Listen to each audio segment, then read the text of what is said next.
Welcome to the Deep Sleep Science channel. Tonight, we explore one of the oldest forces ever known to humanity: fire. Before you drift off, take a quiet moment to like, subscribe, or leave a soft comment so this channel can continue bringing you peaceful journeys like this. Fire has followed us for over 1 million years. It cooks our food, warms our homes, lights our nights, and yet it is not alive, not solid, not even truly a thing you can hold. It is a process, a transformation, a moment where matter turns into energy right before your eyes. What's even more fascinating is that the flame you see is not what's actually burning, that fire can exist without visible light, and that in space, fire doesn't even rise upward, it becomes a floating sphere. Tonight, we'll slowly uncover how fire works, how it shaped human history, how it transforms entire forests, and how even the smallest flame contains a hidden world of motion, energy, and quiet complexity. So, let your mind relax and gently follow the glow. In scientific terms, fire is a visible result of combustion, which is a chemical reaction that releases energy. What we call fire is really a process of atoms and molecules rearranging themselves. As bonds break and new ones form, stored chemical energy is released into the world around us. That released energy becomes heat, light, motion in hot gases, and a whole series of transformations that make fire both beautiful to watch and extremely important to understand. A typical fire on Earth needs 3 things at once: fuel, oxygen, and an ignition source. This is often described as the fire triangle, and it explains why fire cannot simply appear on its own under normal conditions. The fuel is the substance that burns, the oxygen helps the reaction continue, and the ignition source supplies the starting energy, such as a spark, a match, or enough heat from another surface. When all 3 are present in the right way, a fire can begin and then keep going. If any one part of that fire triangle is removed, the fire goes out. This is why fire can be stopped in different ways. If you cool the fuel enough, it will no longer stay hot enough to burn. If you remove oxygen, the reaction cannot continue. And if you take away the available fuel, the fire has nothing left to consume. It is a simple idea, but it explains much of firefighting, fire safety, and even the way small everyday flames behave. On Earth, buoyant hot gases help pull flames upward, which is why many candle flames look teardrop-shaped. The flame is not reaching upward because it prefers that direction in any special way. It rises because hot gases become less dense than the cooler air around them, so they move upward. As they rise, they draw in cooler oxygen-rich air from below, which helps the flame keep burning. That constant motion gives familiar flames their elegant upward shape. Without gravity-driven convection, flames can become more spherical instead of rising upward. In places like spacecraft, where gravity is greatly reduced, the usual upward pull on hot gases does not happen in the same way. That means flames do not stretch and lean upward as they do on Earth. Instead, they can spread more evenly around the fuel source, creating a rounder shape. This shows that the shape of a flame depends not only on chemistry, but also on the environment around it. A candle flame in microgravity can become spherical instead of teardrop-shaped.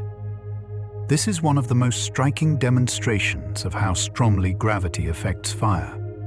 A candle on Earth gives us such a familiar image that it seems natural and permanent. But in orbit, the same kind of flame can look almost like a small glowing ball.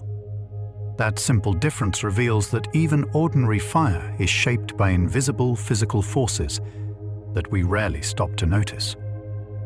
In microgravity, flames can be soot-free and blue rather than yellow and elongated. On Earth, yellow candle flames often owe much of their color. to glowing soot particles. But in microgravity, the movement of gases changes, and the flame can burn in a cleaner-looking way with less visible soot. Blue light often points to a different balance in the combustion process. So even when the fuel is similar, a flame's color and appearance can change dramatically, depending on how gases move around it. They also helped explain a cool flame phenomenon that can persist after visible flame extinction. This is especially fascinating because it reminds us that seeing a flame is not always the same thing as all combustion chemistry stopping. In some cases, after the visible flame disappears, slower and cooler chemical reactions continue. These cool flames are much harder to notice with the eye, but they reveal that fire has layers of behavior beyond the obvious bright part we usually focus on. A visible flame going out does not always mean all chemical activity has stopped. Cool flame behavior helped prove that clearly in space experiments. This idea can feel almost surprising, because we tend to think of fire as either on or off. But combustion is not always so simple. Some reactions can continue at lower temperatures and without the same bright glow we expect. That means the visible flame is only one expression of a broader chemical process, and it is not always the whole story. When the heating is intense enough, a wildfire can help generate its own thunderstorm-like cloud, called a pyrocumulonimbus cloud. A very large fire can release so much heat that air rises rapidly above it, carrying smoke, moisture, and particles upward into the atmosphere. If conditions are right, that rising column can grow into a towering cloud that behaves in some ways like a thunderstorm. This is one of the most dramatic examples of fire interacting with the sky on a truly massive scale. Pyrocumulonimbus clouds can generate lightning, which can start additional fires. In other words, a wildfire can sometimes help create atmospheric conditions that produce lightning, and that lightning may ignite more fires in surrounding areas. It is a striking reminder that fire is not always just a single event on the ground. Under severe conditions, it can become part of a larger chain of processes connecting land, weather, and atmosphere in powerful ways. Some wildfire plumes can inject smoke into the stratosphere where it can persist longer than near-surface smoke. Most weather happens in the lower atmosphere, but intense fire plumes can sometimes rise even higher. When smoke reaches the stratosphere, it may remain there for longer periods because the conditions are different from those closer to the ground. This means a fire on the surface can leave traces far above the Earth, extending its influence well beyond the burn area itself. Smoke from fire can travel hundreds to thousands of miles from the source. A blaze in one region can affect skies and air quality far away, sometimes across countries or large parts of a continent. People who never see the flames may still notice the smell of smoke, a hazy sunset, or health warnings about the air. Fire is therefore not just a local event. Its products can move with the wind and become part of a much wider atmospheric story. Humans have controlled and used fire for more than 1 million years. That means fire is not only part of nature, but also part of the long human story. Long before electric lights, engines, or modern tools, people were shaping daily life around flame, heat, and embers. Fire helped make warmth possible, changed food, offered protection, and eventually supported crafts and technologies that transformed entire societies. Evidence summarized by Britannica places the earliest controlled use of fire by hominins at about 1.42 million years ago. That date reaches deep into prehistory and suggests that the relationship between humans and fire began far earlier than writing, farming, or cities. It places controlled fire among the most ancient human technologies. Even when the evidence is difficult to interpret, the scale of time involved is astonishing, because it means generations beyond counting lived with fire as part of survival and adaptation. Giant sequoias are strongly linked to fire in their life cycle. These enormous trees, some of the most massive living things on Earth, are not simply victims of fire. In important ways, they have lived alongside it for a very long time. Their relationship with flame is part of their ecology, their reproduction, and the structure of the forests they inhabit. Fire, in the right range, has been woven into the life of these giants. Heat from fire helps dry older sequoia cones and release their seeds. That means fire can do more than destroy vegetation. In the case of sequoias, the heat can help open the way for the next generation. By drying cones and contributing to the release of seeds, fire becomes part of a reproductive process. It is a striking example of how an event that looks harsh on the surface can also play a role in renewal. Fire can aid regeneration in sequoia groves, but only within a range that the ecosystem evolved with too much severity can overwhelm that system. This balance matters deeply. Fire is not simply good or bad in the abstract. In some places, a certain kind of fire helps maintain the landscape, while fire that is too intense can cause serious damage, even to species adapted to burning. The sequoia story shows how ecological relationships depend on timing, intensity, and history. The most remarkable thing about fire may be its range. The same basic process can warm a room, shape a forest, threaten a city, and teach scientists how flames behave in space. Very few natural processes connect so many scales of life and science at once. Fire belongs to the home, the laboratory, the wilderness, human history, and modern engineering, all at the same time. A campfire, a wildfire, a furnace, and a flame in orbit are all expressions of the same underlying process, shaped by different conditions. Across all its forms, fire is best understood as a controlled or uncontrolled energy release process shaped by fuel, oxidizer, heat, and environment. This wider view helps explain why fire appears in so many different forms. A tiny steady flame, a smoky ember, a fast-moving grass fire, and a strange sphere of fire in microgravity are all variations of the same basic event. What changes is the balance of materials, temperature, airflow, and surroundings. Fire changes chemistry, landscapes, weather, technology, and human history, which is why it belongs to many fields of science at once. Chemists study the reactions, physicists study heat and flow, ecologists study fire's role in habitats, engineers study safety and combustion systems, and historians study the human use of flame across sea. Time. Fire is not a narrow topic. It is one of those rare subjects that sits at the meeting point of many different ways of understanding the world.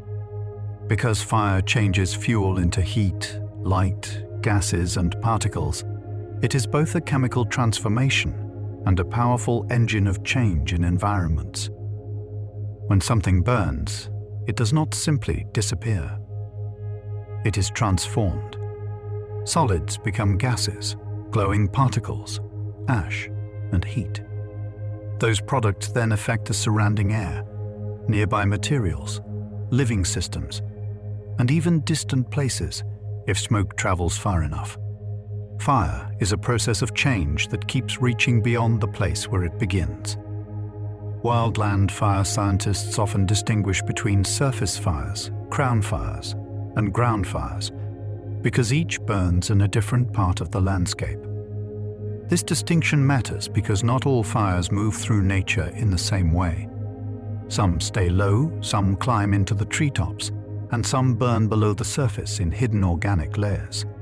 Understanding where the fire is burning helps explain how fast it may spread, what damage it may cause, and what ecological effects may follow. A surface fire mainly burns grasses, leaf litter, shrubs, and other fuels close to the ground. These fires stay mostly near the forest floor or the surface of a grassland, feeding on smaller and often more exposed fuels. Depending on conditions, a surface fire can be relatively mild or can move quickly through dry material. Even though it stays low, it can still reshape habitats, influence plant growth, and set the stage for larger fire behavior. A crown fire spreads through the tops of trees rather than staying primarily on the forest floor. When fire reaches the canopy, it can become especially intense and difficult to control. The fire is no longer limited to surface materials, but moves through connected treetops, often driven by wind and dry conditions. Crown fires can transform a landscape very quickly, and they are among the most dramatic forms of wildfire behavior. A ground fire burns organic material below the surface, such as peat or deep duff. These fires may not always look as dramatic as flames racing through a forest canopy, but they can be persistent and difficult to extinguish. Because they burn below the surface, they can continue out of sight, consuming buried organic layers and sometimes reappearing later. Their hidden nature makes them especially important to understand. Spot fires happen when embers are carried ahead of the main fire and start new ignitions. This means a fire does not always spread only from its visible front edge. Wind can lift glowing particles and move them into new areas, where they may land in dry fuel and begin separate fires. Spotting helps explain why wildfire behavior can seem to leap forward suddenly, crossing roads, gaps, or other barriers. Fire can spread uphill prickly because flames and hot gases are closer to unburned fuel above them on a slope. When a fire burns on a hill, the angle of the land helps tilt heat and flames toward the material uphill. That makes it easier for the next fuel to dry, heat, and ignite. Even a slope that does not seem especially steep can influence fire behavior in important ways, which is why terrain matters so much. Wind is one of the strongest drivers of fast fire spread because it bends flames, dries fuels, and moves embers. Wind changes the shape of fire, pushes hot gases forward, and delivers oxygen to the reaction. It also carries burning fragments to new places. This means wind can turn a manageable fire into a fast-moving and dangerous one. In many wildfire situations, the direction and strength of the wind become some of the most critical factors. Dry, fine fuels, such as grasses, can respond very quickly to changing weather and can ignite readily. Small fuels dry out fast because they have little mass and lose moisture quickly when the air becomes hot, dry, or windy. Once dry, they can catch fire easily and spread flames rapidly across a landscape. This is one reason grass fires can move so quickly, even if the flames themselves do not look very tall. Heavy fuels such as logs can burn for longer and help fires persist after flashy fuels are gone.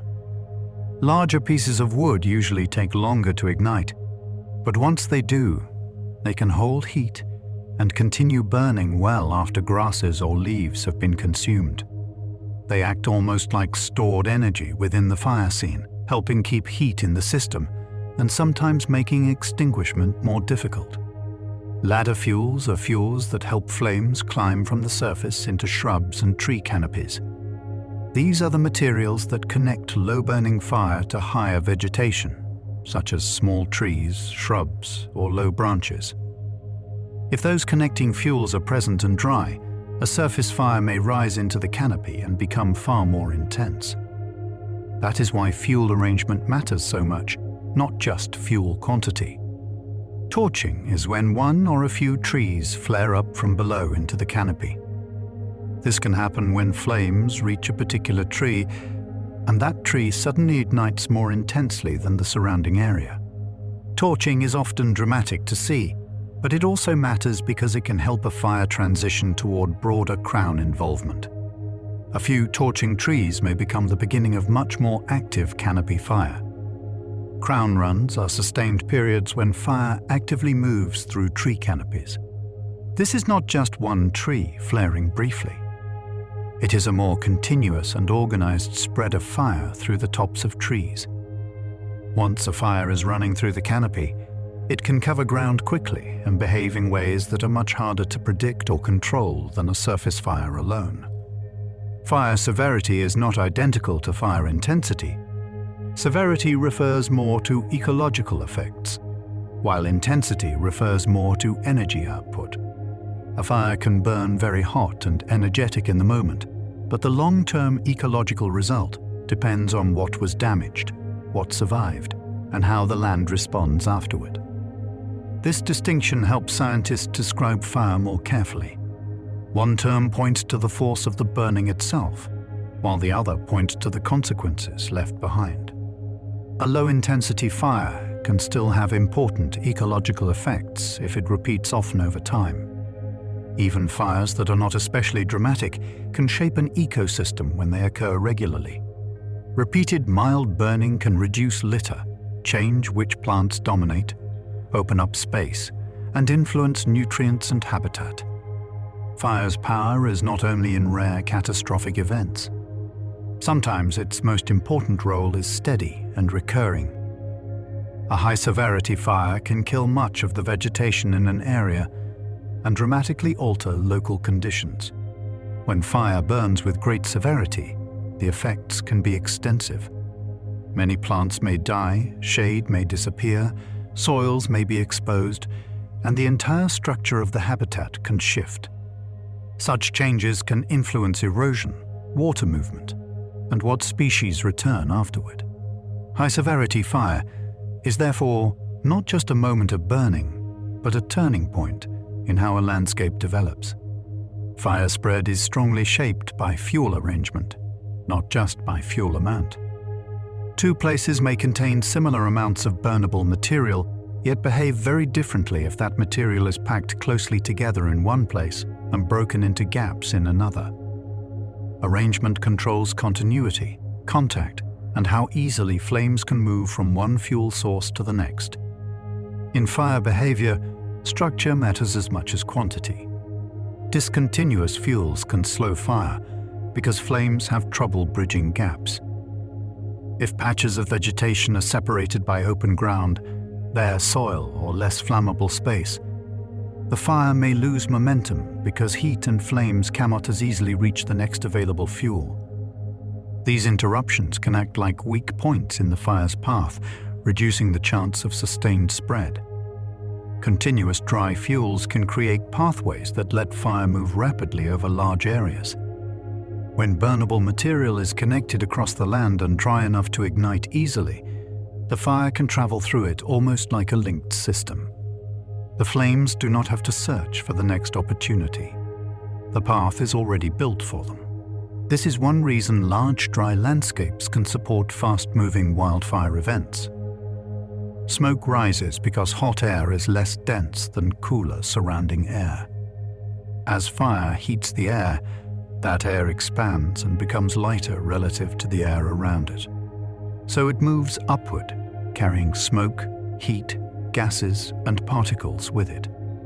This simple physical principle helps explain not only campfire smoke drifting upward, but also the towering plumes produced by major wildfires.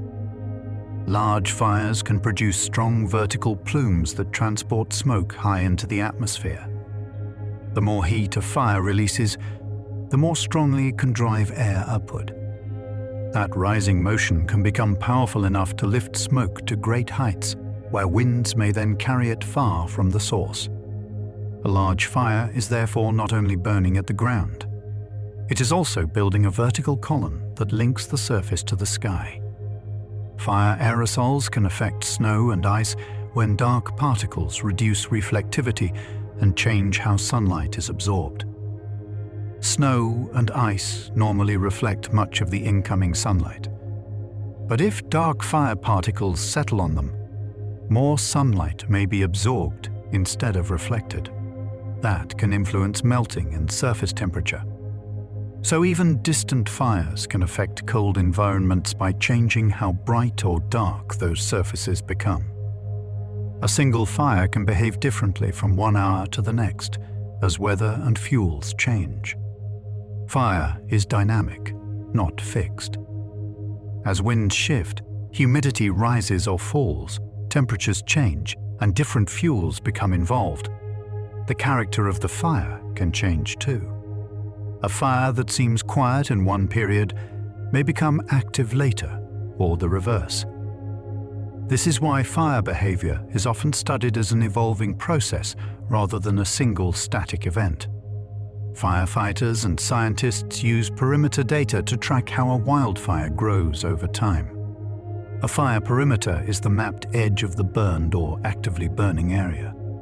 By comparing perimeters from different times, people can see where the fire spread, how quickly it expanded, and which directions were most active.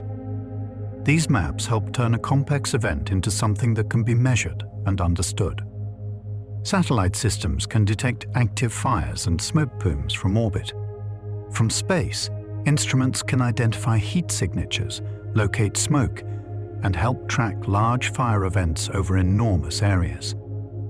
This is especially useful where ground access is difficult or where many fires are burning at once. Satellites provide a broad view that no single observer on the ground could ever have. Satellite fire products help track where fires are active and where smoke is moving. These tools do more than show a single image. They help create a changing picture of fire activity across time and space. By combining heat detection, smoke mapping, and repeated observations, satellites help scientists and managers understand both the location of burning and the reach of its atmospheric effects. Hot, dry, windy conditions are especially associated with extreme fire behavior. Heat dries fuels. Low humidity removes moisture from vegetation, and wind pushes flames and embers forward. When these conditions come together, fires can grow quickly and behave in dangerous ways. This combination is one of the clearest large-scale patterns in wildfire science. In some severe events, fast fire spread can make evacuation very difficult. When a fire moves quickly, there may be little time to warn people, decide on routes, and travel safely away from danger. This is one reason why understanding fire behavior is not only a scientific matter, but also a human safety issue. Speed changes everything in an emergency. Strong offshore or downslope winds can push fires rapidly through developed areas. These winds can be especially dangerous because they may be dry, powerful, and capable of driving flames into places where people live. When fire enters built environments under such conditions, it can spread through structures and vegetation together, creating very complex emergencies. Fire behavior is not random. It follows physical rules, even when it appears chaotic at large scales.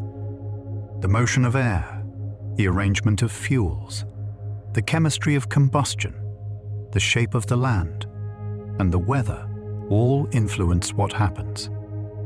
To the eye, a wildfire may seem wild and unpredictable, but underneath that appearance are processes that scientists can study, describe, and increasingly understand. For much of Earth's history, lightning was the main natural source of fire ignition.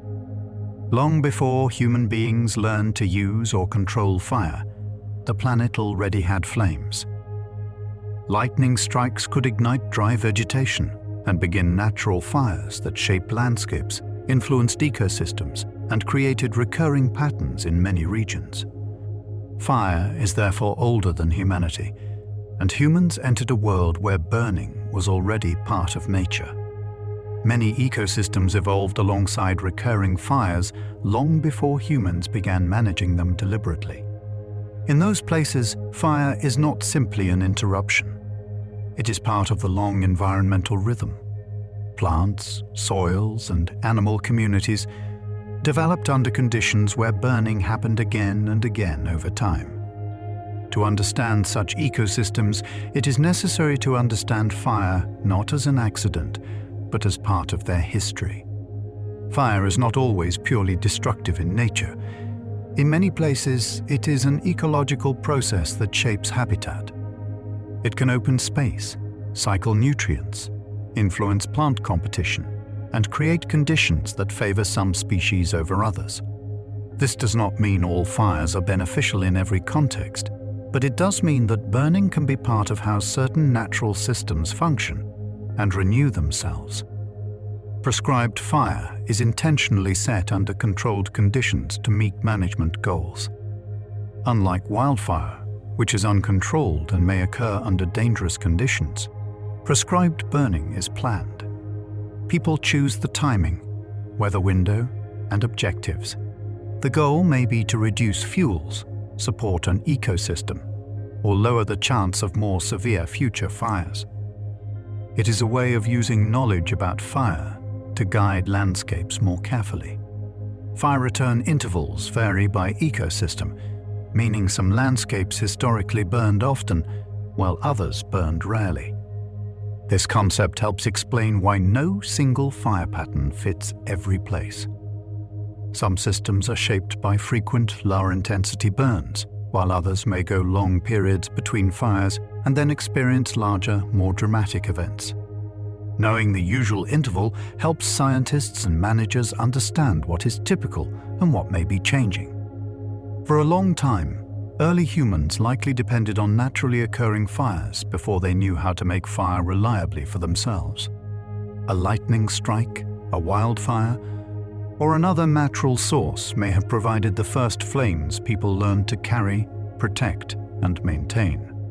That means the earliest relationship with fire may not have begun with invention, but with careful observation and preservation. In that sense, one of humanity's earliest skills was not creating fire from nothing, but learning how not to let an existing flame die. Reliable fire-making technology came much later than early fire use. Knowing how to keep a flame alive is very different from knowing how to produce one whenever it is needed. For a long stretch of human history, people may have understood the value of fire long before they had dependable methods for starting it on demand. That gap matters because it shows that fire mastery happened in stages, with each stage opening new possibilities for survival and daily life. Reliable firemaking was a different technological achievement from merely keeping an existing fire alive. Preserving fire required attention, fuel, and protection from wind and rain, but making it from scratch required a deeper understanding of materials, friction, sparks, and timing. These are two separate human accomplishments. One is about caretaking, and the other is about controlled creation. Together, they transformed fire from a rare gift of circumstance into a tool that could be summoned more intentionally. Britannica notes that Neolithic people developed dependable firemaking techniques by about 7000 BC. By that point, fire was no longer only something to guard when nature provided it. It had become a repeatable part of human skill. That shift meant people could build daily routines, crafts, cooking practices, and settlement life around a more reliable source of heat and flame. It turned fire into a stable partner in human society. One traditional firemaking method used friction from hardwood drills. In this method, movement and pressure create heat little by little until fine plant material begins to glow as an ember. That ember can then be transferred to tinder and gently encouraged into flame. It is a slow and patient process, but it shows that fire can begin not only from visible sparks, but from a careful build-up of heat through repeated motion. Another early method produced sparks by striking flint against pyrites. This method depends on impact and the release of tiny hot fragments that can ignite suitable tinder. It is a very different technique from friction, yet it serves the same goal of turning stored energy into the beginning of flame. The existence of multiple methods shows how important fire became, because people learned different ways to create it depending on materials and local knowledge. Archaeological evidence for very early fire use is often debated because natural fires can sometimes mimic human fire traces. Burned material in the ground does not always tell a simple story. A layer of ash or charcoal might come from a human hearth, but it might also come from a natural event.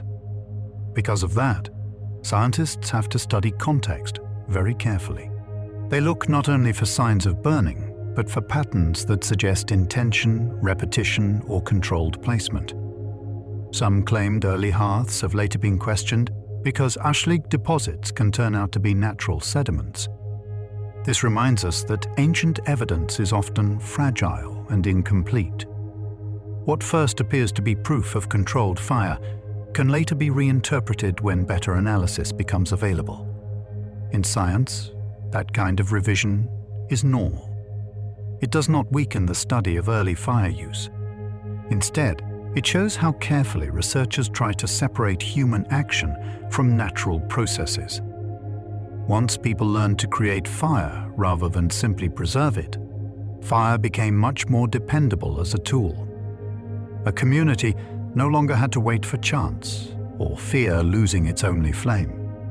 Fire could be started when needed for warmth, cooking, protection, light, or craftwork. That change may sound simple now, but it was one of the great increases in human control over the environment. It made daily life more flexible and less vulnerable to circumstance. Fire enabled humans to transform raw materials instead of merely using them in their natural state. Heat can change clay, food, wood, stone, and metal in ways that simple cutting or carrying cannot. Once fire entered human life as a controlled force, it became possible to harden, cook, cure, shape, and extract. In that way, fire expanded what materials could become, not just what they already were. Controlled firemaking was an early example of humans turning an unpredictable natural force into a repeatable technology. Lightning and wildfire are irregular. A controlled flame is deliberate. That difference marks a major step in human development. It means a force once experienced mostly as danger or accident had become something that could be stored, studied, and used. Fire was one of the earliest examples of nature being guided into a human system of knowledge and practice. Archaeologists often look for charcoal, burned bone, altered stone, and hearth-like patterns when studying ancient fire use. A single burned object may not prove much on its own, but a repeated arrangement of signs can suggest deliberate activity.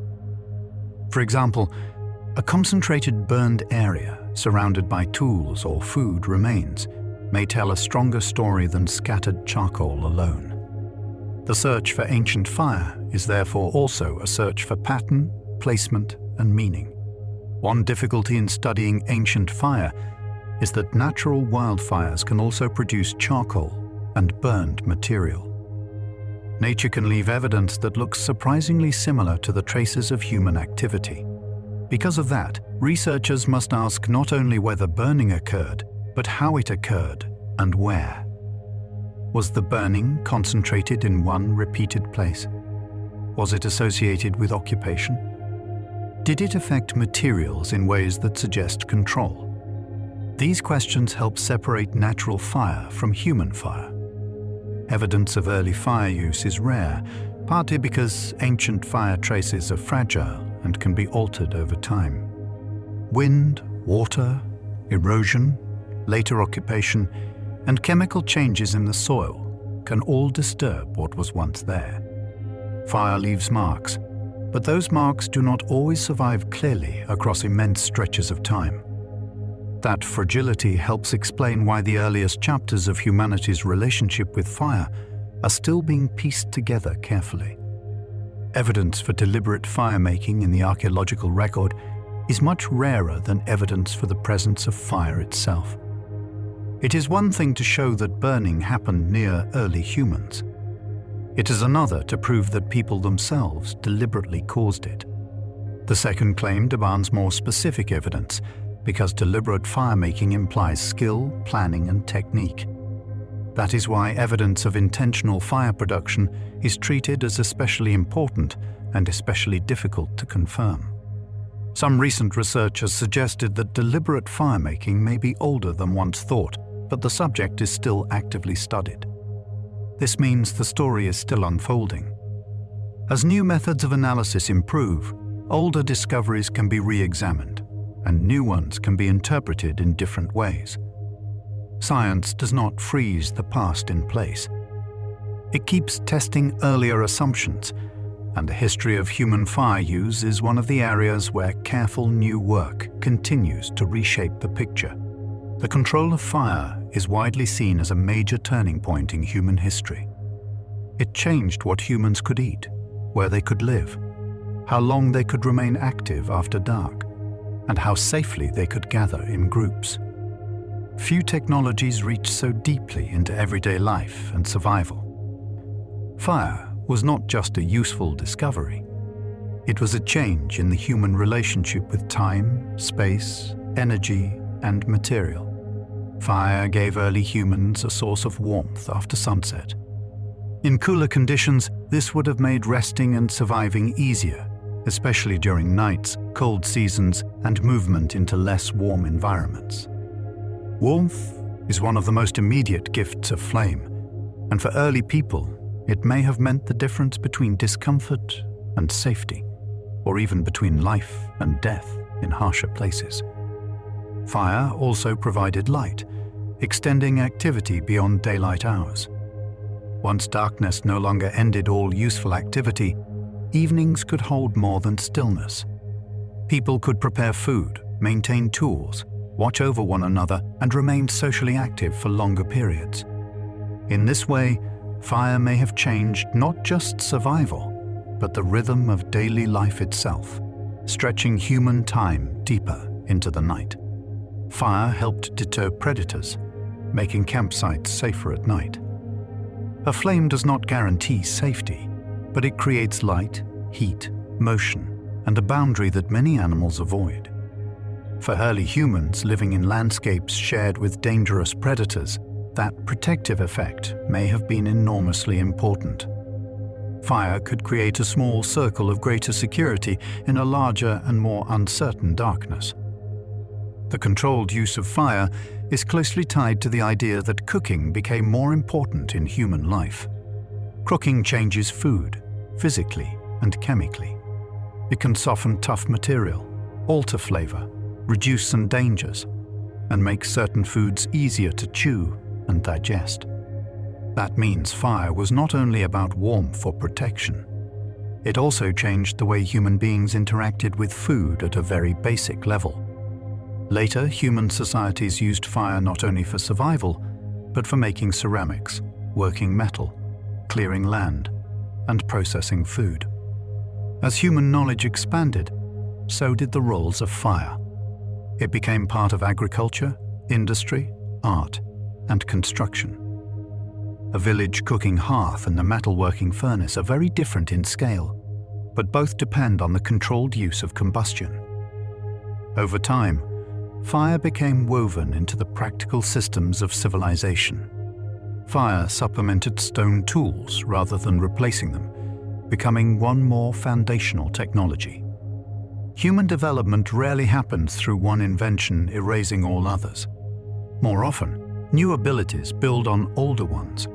Fire joined other tools and skills, giving people more ways to shape their environment. That combination of technologies is part of what made human life increasingly flexible, creative, and effective. Mastery of fire changed the rhythms of daily human life by adding a useful, controlled light source after dark. This may have influenced rest, storytelling, social interaction, and the use of evening hours in ways that shaped community life over generations. Fire was not just something people used. It was something people gathered around. Its presence likely changed how human beings shared time together. Human use of fire may have expanded social activity into the evening in ways not seen in other apes. While daylight limits many animal routines, controlled fire may have allowed humans to create a different kind of nighttime life. Around a fire, there could be warmth, visibility, safety, and shared attention. That may have supported communication, memory, teaching, and social bonding in a distinct and powerful setting. Fire became a technology of control long before there were matches, lighters, or electricity. Long before modern convenience, there was already a deep understanding that fire could be preserved, transported, and created through skill. It was one of humanity's earliest forms of energy control. In that sense, a hearth may be seen as a very ancient power system, local, fragile, and vital. The history of fire is also the history of learning how to contain it, transport it, and restart it. A useful flame has to be managed. It must be fed but not allowed to spread. It must sometimes be carried from one place to another. It must be revived when weak and extinguished when dangerous.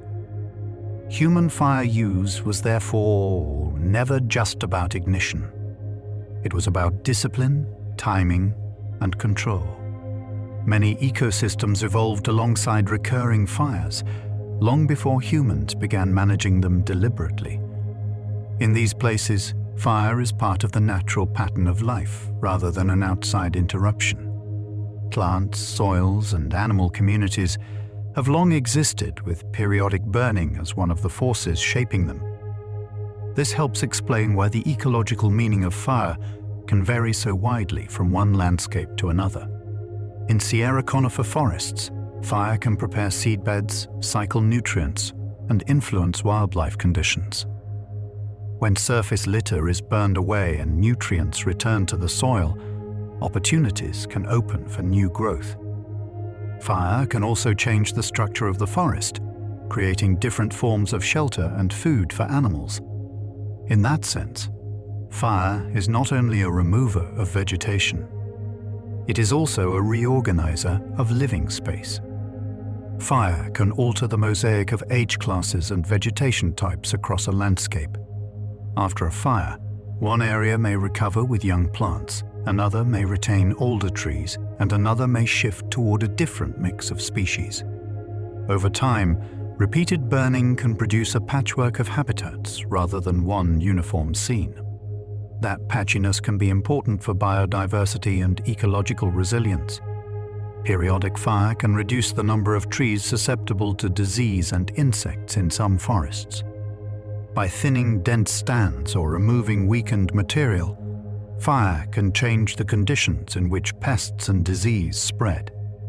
This does not mean fire is a cure for every problem, but it does mean that in some systems, the absence of fire can allow unhealthy crowding and fuel buildup to grow together. Fire can both reduce and create future fire hazards, depending on how it changes fuels. If a fire removes excess surface material, it may lower the chance of near-term burning. But if it leaves behind dead-standing trees, fallen wood, or dense regrowth, the next stage of the landscape may contain new risks. Fire is always shaping future fire, which is why its effects must be considered over time, rather than only in the moment. Land managers use prescribed fire to reduce fuel loads. In simple terms, they sometimes burn on purpose under controlled conditions, so there is less burnable material available later during dangerous weather. By choosing timing and conditions carefully, they aim to reduce the risk of more severe, uncontrolled fires. This is one example of using fire to manage fire. Prescribed fire is also used to control some non-native plant species. Some invasive plants change ecosystems by spreading aggressively or altering fuel patterns. Under certain conditions, carefully planned burning can help suppress these species or support native communities that evolved with fire. It is not always a complete solution, but it can be one useful ecological tool among others. In some grasslands, prescribed fire is used to maintain ecological processes that would otherwise be lost. Grassland systems often depend on periodic disturbance. Without it, woody plants may encroach, Species balance may shift, and the character of the landscape can gradually change. In those settings, controlled fire is sometimes used to preserve a process that the land historically experienced on its own. Prescribed fire is not a perfect copy of wildfire, but in some systems it can act as an ecological surrogate for certain wildfire effects. A planned burn usually occurs under tighter control, often with lower intensity and narrower objectives. Even so, it can still reduce fuel, stimulate certain plants, and maintain aspects of a fair-adapted system. It is not identical to natural fire, but it can sometimes serve some of the same ecological functions. Lodgepole pine forests often experience stand replacement fires rather than frequent mild surface fires. This means that instead of burning lightly again and again, these forests often go longer without fire and then experience larger fires that replace much of the stand. That pattern is very different from forests that historically burned, often at low intensity. It shows why one fire strategy does not fit every type of forest. In Yellowstone lodgepole forests, stand replacement fires usually occur every 150 to 400 years, though under dry and windy conditions, they can occur much more often. That wide interval tells us that some landscapes are built around long pauses between major fire events. When fire does arrive, it may not be a small maintenance burn, but a large ecological reset. The timing and pattern of fire are therefore deeply connected to the identity of the forest itself. Lodgepole pine has thin bark, which makes it more vulnerable to being killed by ground fires. Bark can act like a shield, and thin bark offers less protection from heat. This means that even if the flames are not extremely tall, the living tissues beneath the bark may still be damaged enough to kill the tree. The physical structure of a species matters greatly in how it survives fire. Some Douglas fir forests, by contrast, can tolerate low-intensity fires better because Douglas fir has thicker bark. Thick bark can protect the living tissues inside the trunk from heat damage, especially during milder surface fires. This gives Douglas fir a different relationship with fire than trees with thinner bark. It is a good example of how anatomy can shape ecology. Fire scars in thick-barked trees can preserve evidence of past low-intensity fires. When a tree survives a fire but is injured, the wound may remain in its wood as a kind of record. Over time, those scars can be studied to learn about the timing and frequency of fire in that place. In this way, trees themselves can become long-lived archives of fire history. After fire, the forest floor can become a better place for small sequoia seeds to establish because competing vegetation and surface litter have been reduced. Tiny seeds often struggle when heavy litter blocks contact with soil or when other plants dominate the space. Fire can clear some of those barriers. By opening the ground and reducing competition, it can create a more favorable starting place for new seedlings. Giant sequoia cones can retain viable seeds for decades before releasing them. This means the tree can hold on to future potential for a very long time. The seeds may remain protected in the cones until conditions become more suitable, and fire can help bring about that change. It is a slow, patient strategy, fitting for one of the longest-lived and largest tree species on Earth.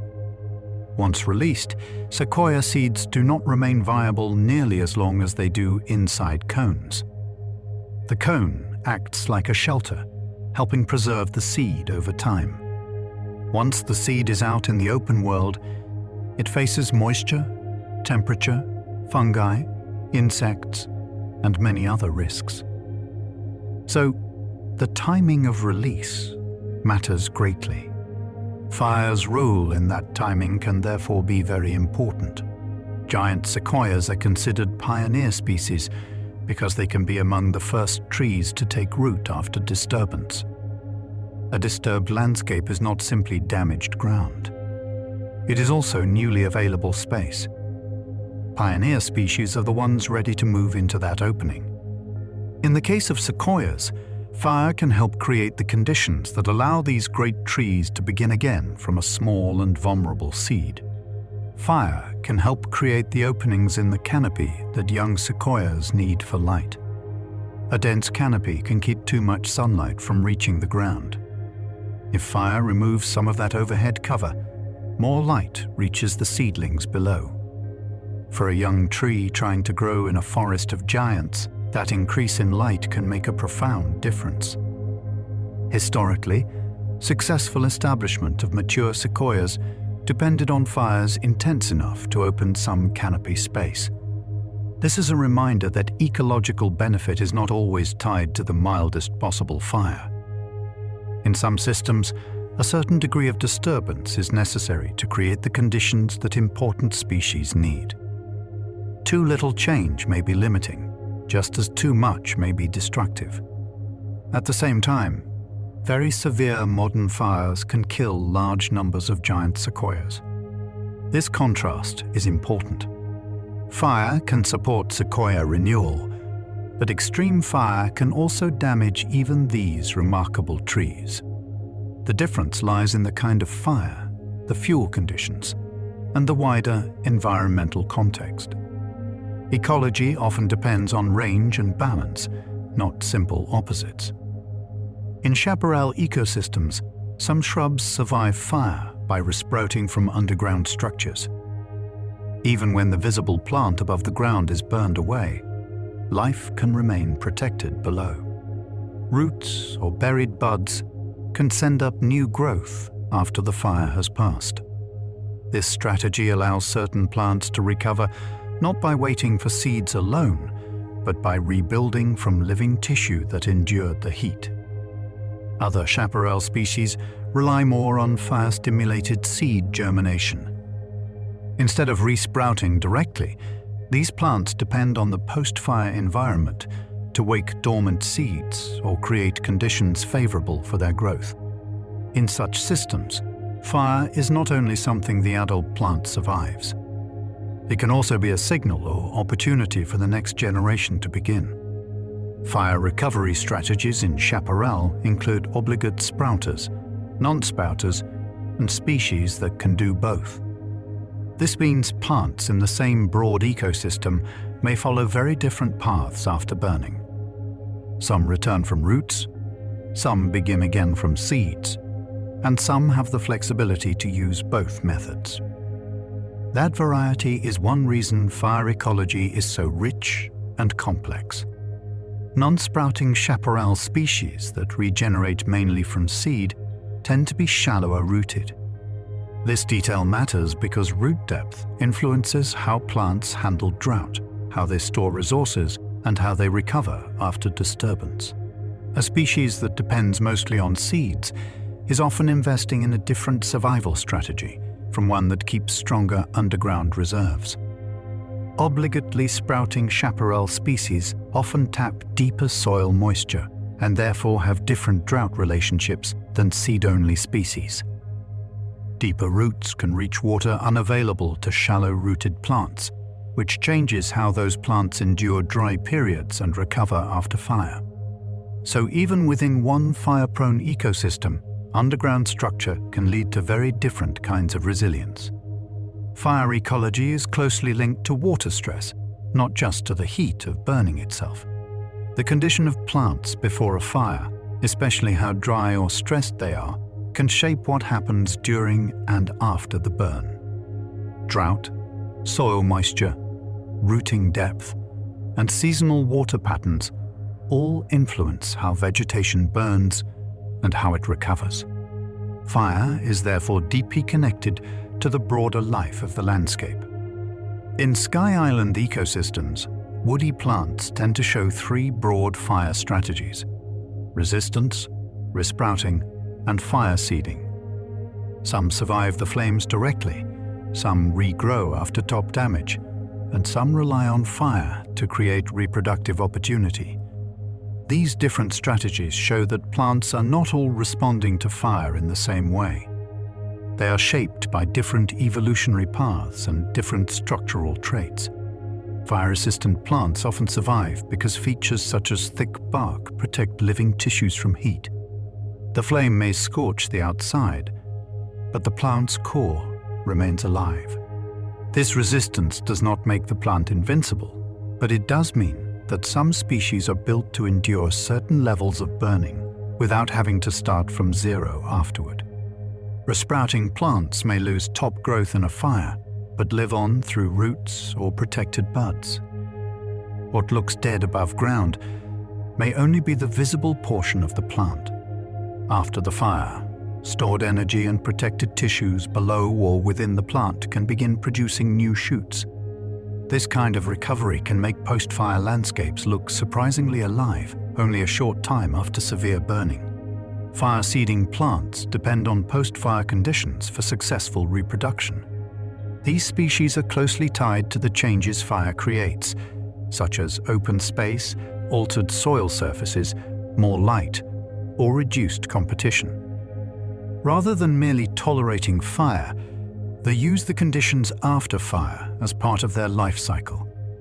In their case, burning becomes not just an event to survive, but an opening to reproduce. Fuel for fire can be a solid, a liquid, or a gas, as long as it can react quickly enough with an oxidizer. That means a log, a pool of fuel, or a cloud of vapor can all burn, even though they look very different before ignition. What matters most is not the visible form of the fuel, but whether its molecules can be heated and brought into a fast enough reaction. In this way, fire is surprisingly flexible. It can work with many different materials as long as the chemistry and conditions are right. Oxygen is the oxidizer in most everyday fires, but combustion can also occur when oxygen comes from chemical compounds rather than directly from open air. In daily life, we usually think of fire as needing the surrounding atmosphere, and most of the time that is true. But some substances already contain chemically bound oxygen or other oxidizing agents that can support burning in a more self-contained way.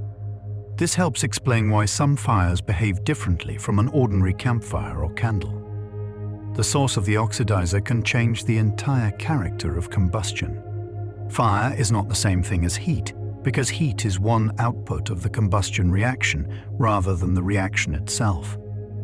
When people say something is on fire, they often think first of the warmth or burning sensation. But heat is the energy being released, not the whole process. Fire is the chemical transformation that creates that energy.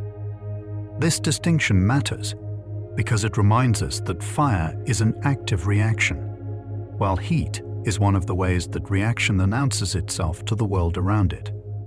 Fire is also not the same thing as flame, because some kinds of combustion can continue without a visible flame at all.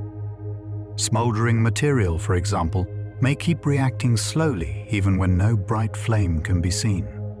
That means the visible dancing part of a fire is only one possible form of combustion. In simple terms, a flame is often the most eye-catching part, but it is not the only way burning can exist. A flame is a rapidly reacting body of gas that gives off heat and usually light. What we see as a flame is not usually the original solid object itself burning directly in that exact shape. Instead, it is a zone of hot reacting gases, often created when heat breaks fuel down into vapors that then burn. This makes flame a kind of moving gas phase event, full of chemistry happening almost faster than the eye can follow. In many fires, the visible flame exists only in a very narrow reaction zone called the flame front. To our eyes, a flame can seem like a thick and solid object, but the most intense chemistry is often happening in a surprisingly thin region. That narrow zone is where fuel and oxidizer meet under the right conditions and react rapidly.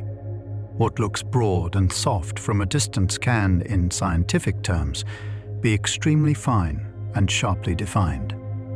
That flame front can be only micrometers thick, even when the flame itself looks broad to the eye. This is a wonderful reminder of how much is hidden in familiar things. A flame may appear large and smooth, yet the crucial reaction zone can be thinner than a human hair by a huge margin.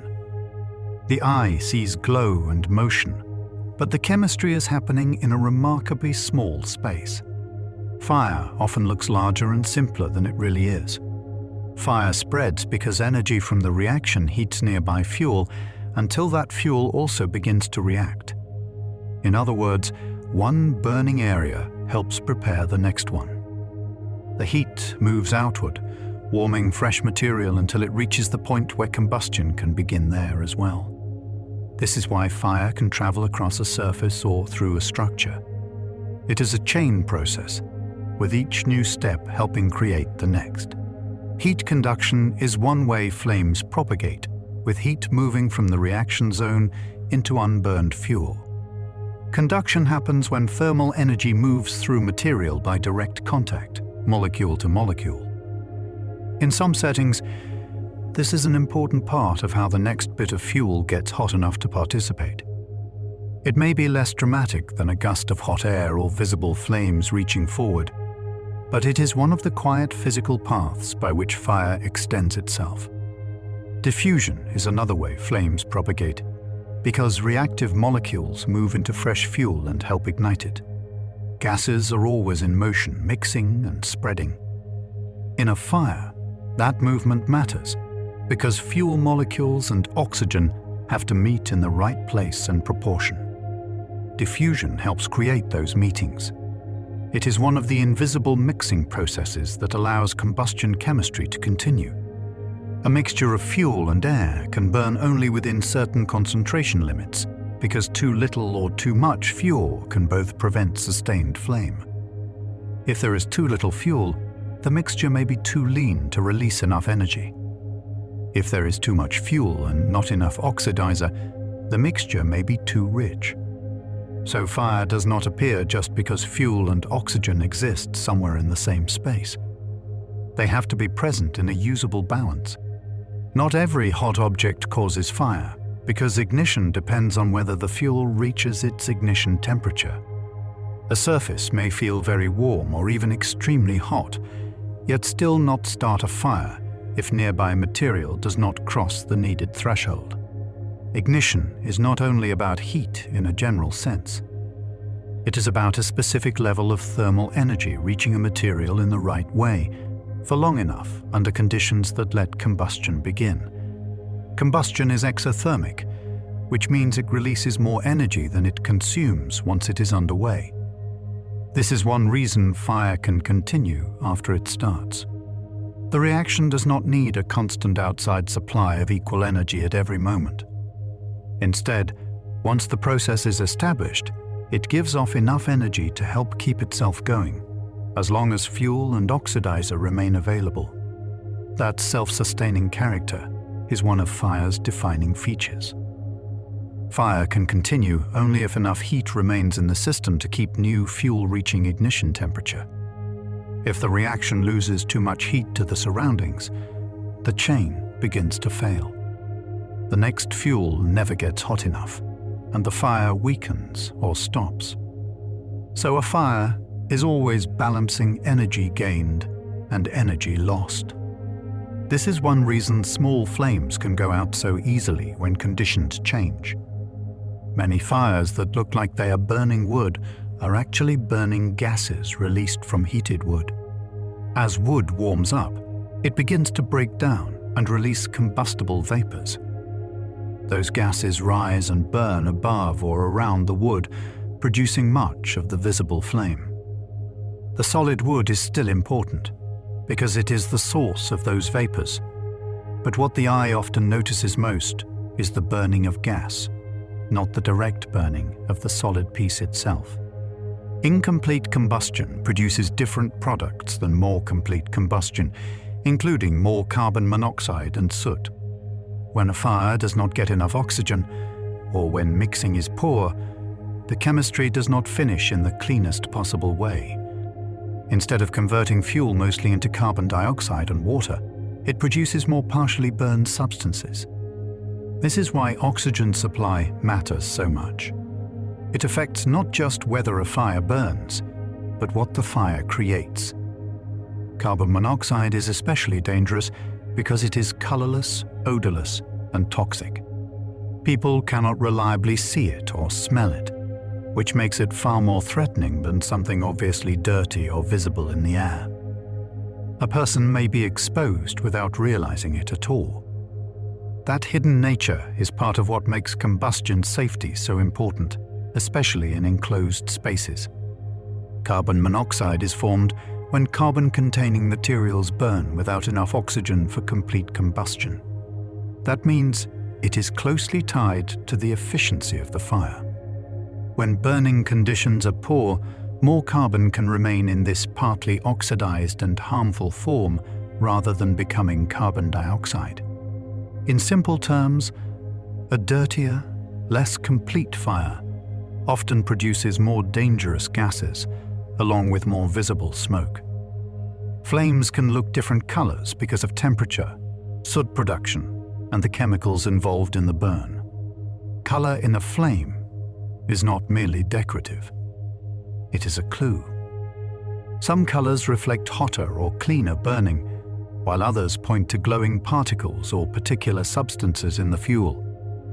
So when a flame looks blue, yellow, orange, or something else, it is often revealing something real about the chemistry taking place.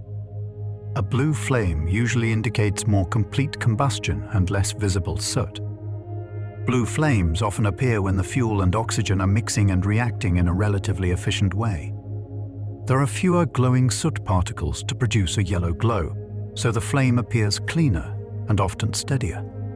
This is why some gas burners look blue rather than smoky yellow.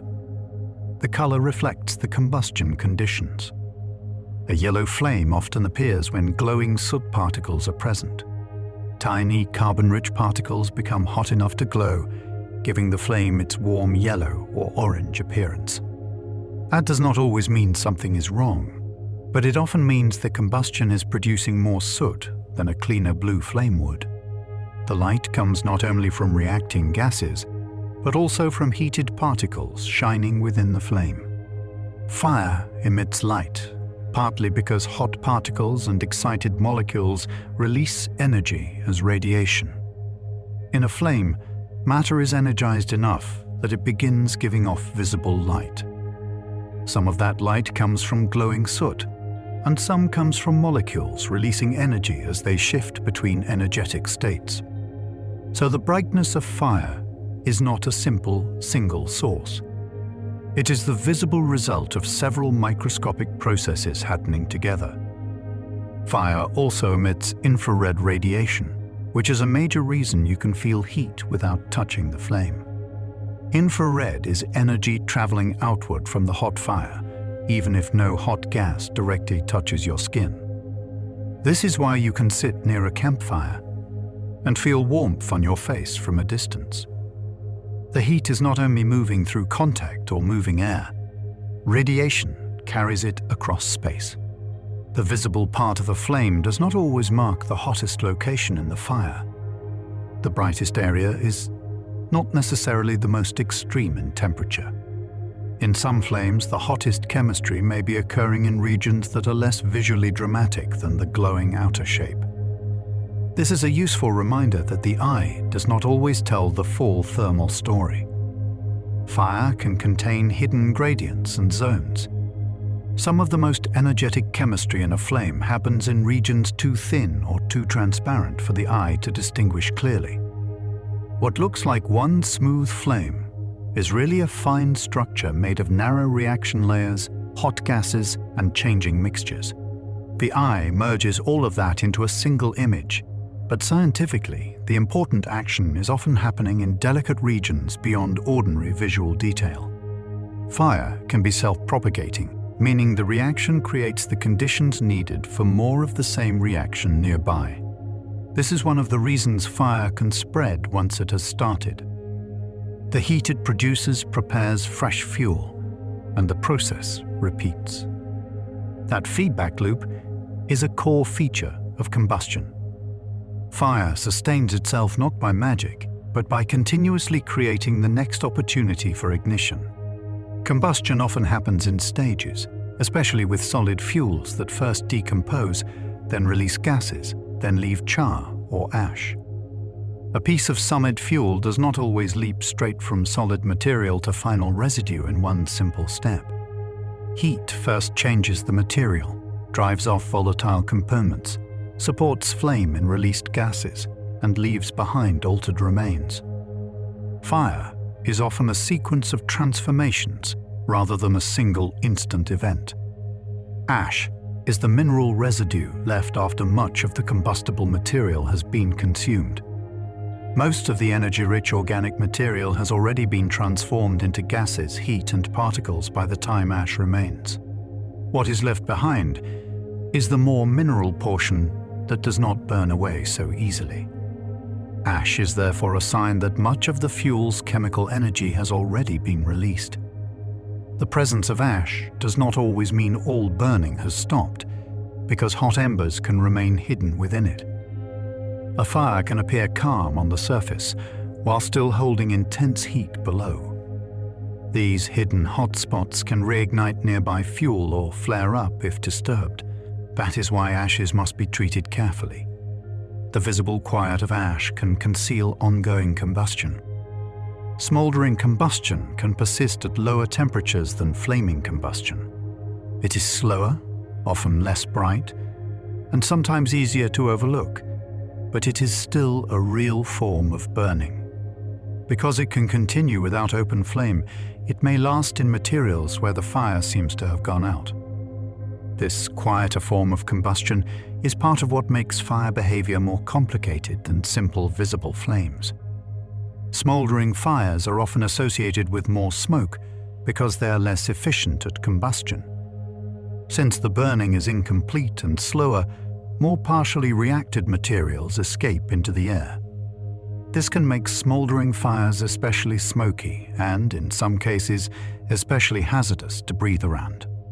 A calmer-looking fire is not always a cleaner one. Fire intensity depends not just on temperature, but also on how much fuel is burning and how quickly energy is being released. A fire can be extremely intense because it is consuming a large amount of material rapidly, even if we are not describing it only by its peak temperature. Intensity is therefore about total energetic output, not just how hot one tiny point might be. A fire can weaken when fuel moisture is high because water must absorb heat before the fuel can ignite well. Before the fuel can burn effectively, the heat has to do extra work driving off moisture. That takes energy away from the combustion process. This is why damp wood is harder to ignite and why moisture conditions matter so much in wildfire science.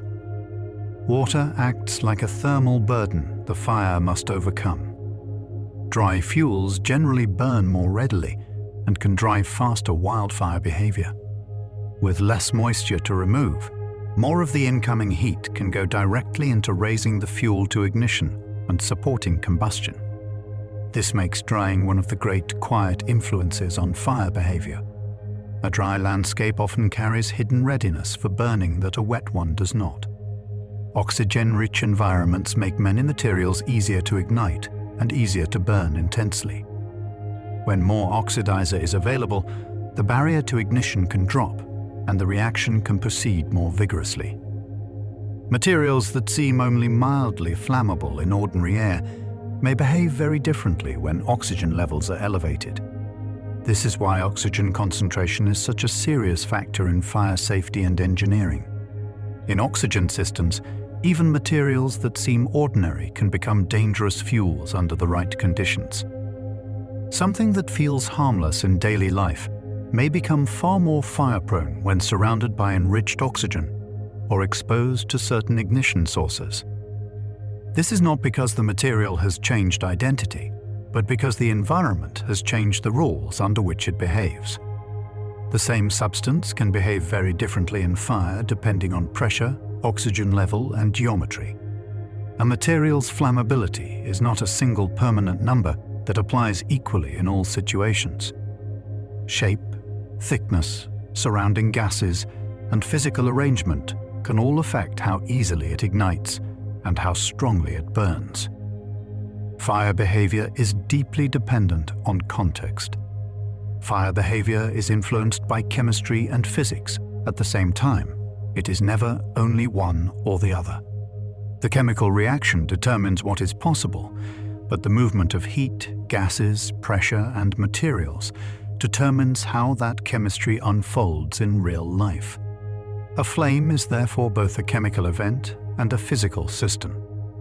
To understand it well, both sides must be considered together. Radiative heat transfer can allow fire to warm objects that are not in direct contact with the flame.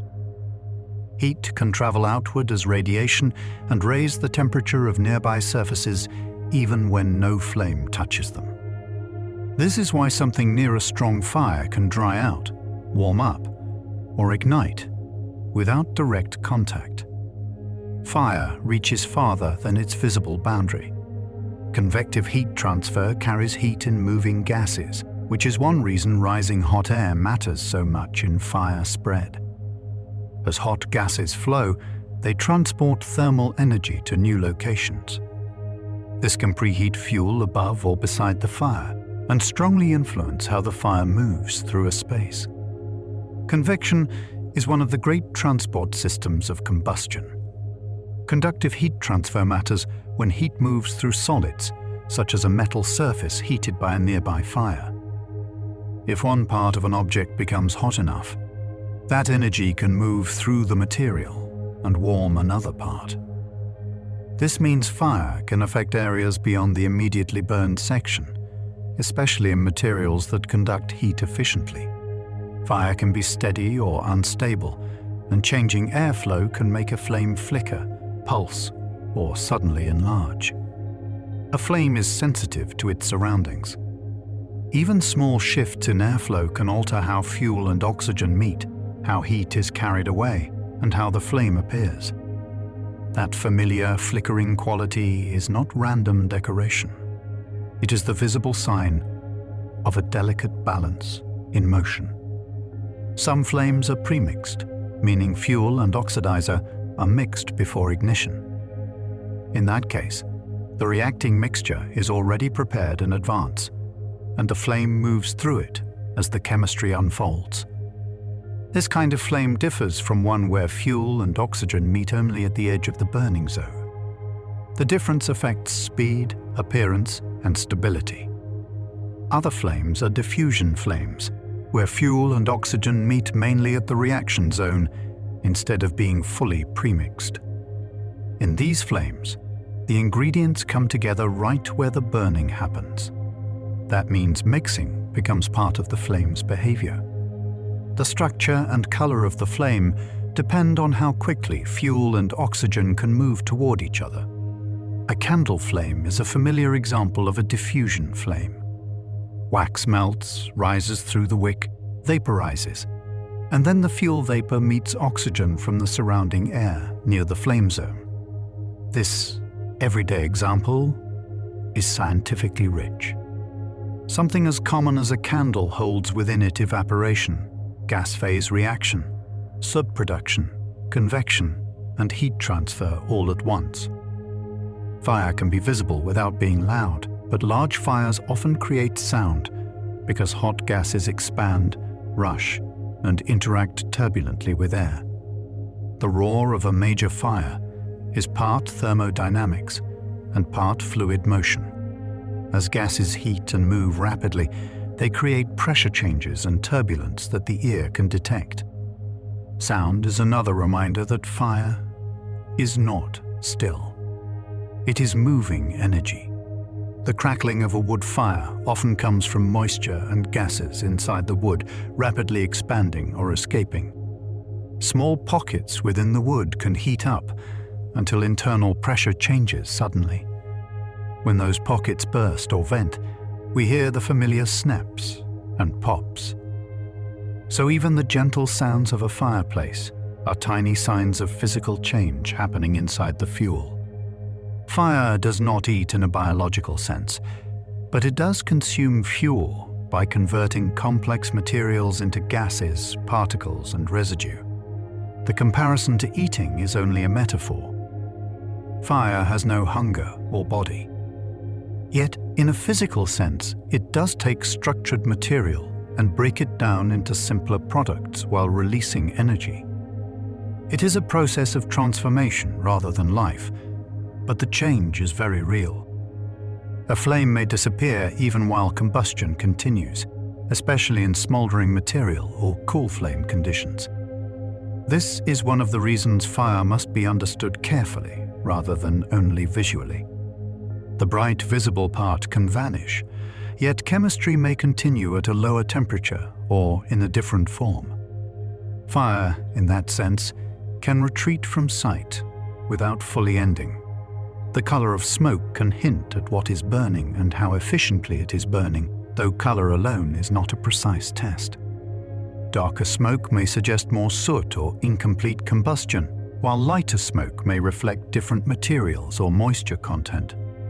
But smoke is complex, and appearance can mislead if taken too literally. Smoke color is best seen as a clue, not a final answer. Fine particles from fire are small enough to stay suspended in air and travel long distances. Because these particles are tiny, they do not quickly fall out of the air the way larger debris would.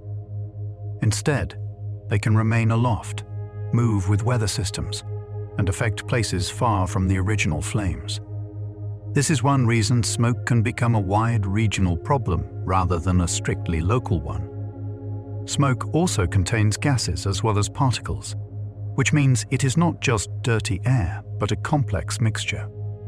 A smoke plume can include tiny solids, liquid droplets, partially burned organic compounds, and multiple gases formed during combustion. That mixture changes as it moves and reacts. So smoke is not a simple cloud of one substance. It is an evolving chemical atmosphere created by fire. Ozone associated with smoke is usually formed after emission through atmospheric reactions, not emitted directly as smoke itself. This means a fire does not simply release every harmful air pollutant in its final form the moment something burns. Instead, some gases and particles from smoke continue reacting in sunlight and in the surrounding atmosphere. Over time, those reactions can help create ground-level ozone downwind.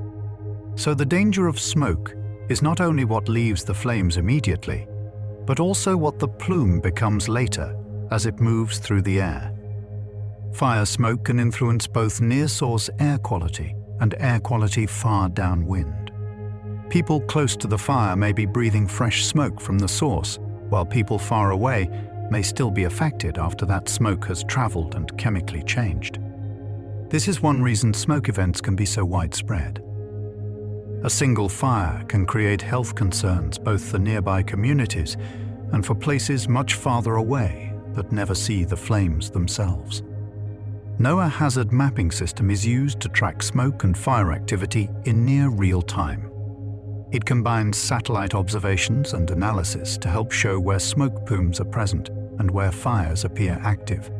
This kind of tracking is valuable because smoke and flames can change quickly over large areas. A system like this helps turn a huge and moving event into something people can monitor more clearly. Those satellites can capture the development of fire-triggered thunderstorm clouds from orbit.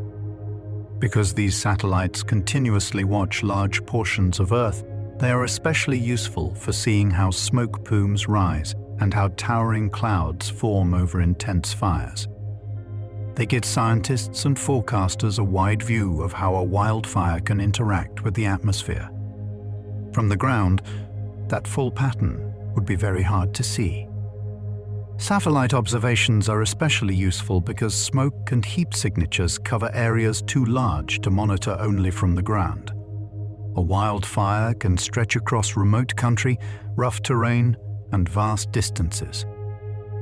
Satellites provide a broader perspective, making it easier to track both the hot, active areas and the spreading plume. In that way, orbital tools help connect what is happening in one fire zone to what is happening across an entire region. The largest fire plumes can affect the stratosphere, not just the lower atmosphere. Most smoke remains lower down, where weather systems mix and remove it more quickly. But very intense fires can push smoke much higher. Once smoke reaches the stratosphere, it enters a different atmospheric environment, and that can change how long it stays and how widely it spreads. Smoke injected into the stratosphere can linger longer because it is above the weather systems that remove many lower atmosphere particles. In the lower atmosphere, rain, turbulence, and changing weather often help wash out or disperse smoke. Higher up, those removal processes are weaker or different. That means a powerful fire can send smoke into a layer of the atmosphere where it may remain for a surprisingly long time. Black carbon in intense fire clouds can absorb sunlight and contribute to atmospheric warming effects. Black carbon is dark and efficient at taking in solar energy. When present in the atmosphere, it can change how radiation is absorbed rather than reflected. This means the products of fire do not only affect visibility and breathing. They can also influence how energy moves through the atmosphere. Fire activity has intensified not only in traditional wildfire hotspots, but also in some places where large fires were once rarer. This shift matters because ecosystems and communities that have less historical experience with frequent large fires may be less prepared for them. It also shows that fire patterns are not fixed forever. Over time, where and how often fire happens can change. The Alaskan tundra, for example, has experienced wildfire in places where it was historically much less common. That is striking because tundra is often imagined as cold and wet enough to resist the kinds of fire seen farther south. Yet under certain conditions, even these northern landscapes can burn. Fire science therefore has to pay attention not only to familiar fire-prone regions, but also to places once thought less vulnerable. Zombie fires are fires that smolder through winter in soils or peat and re-emerge when warmer conditions return. The name sounds dramatic, but the science behind it is very real. These fires do not necessarily burn with visible flames all winter long. Instead, they may continue as deep, slow, smoldering combustion beneath the surface, then become active again when the weather and fuel conditions allow. Zombie fires show that fire can persist invisibly below the surface long after the visible flames are gone. This challenges the ordinary idea that a fire ends once bright flames disappear. In certain fuels, especially deep organic material, combustion can retreat underground and continue quietly. The landscape may look calm above, while heat and chemical reaction continue below. Snow does not always extinguish deep, smoldering fires. Snow can cover the surface and cool exposed materials, but if the fire is burning down in peat or buried organic layers, it may remain insulated enough to survive.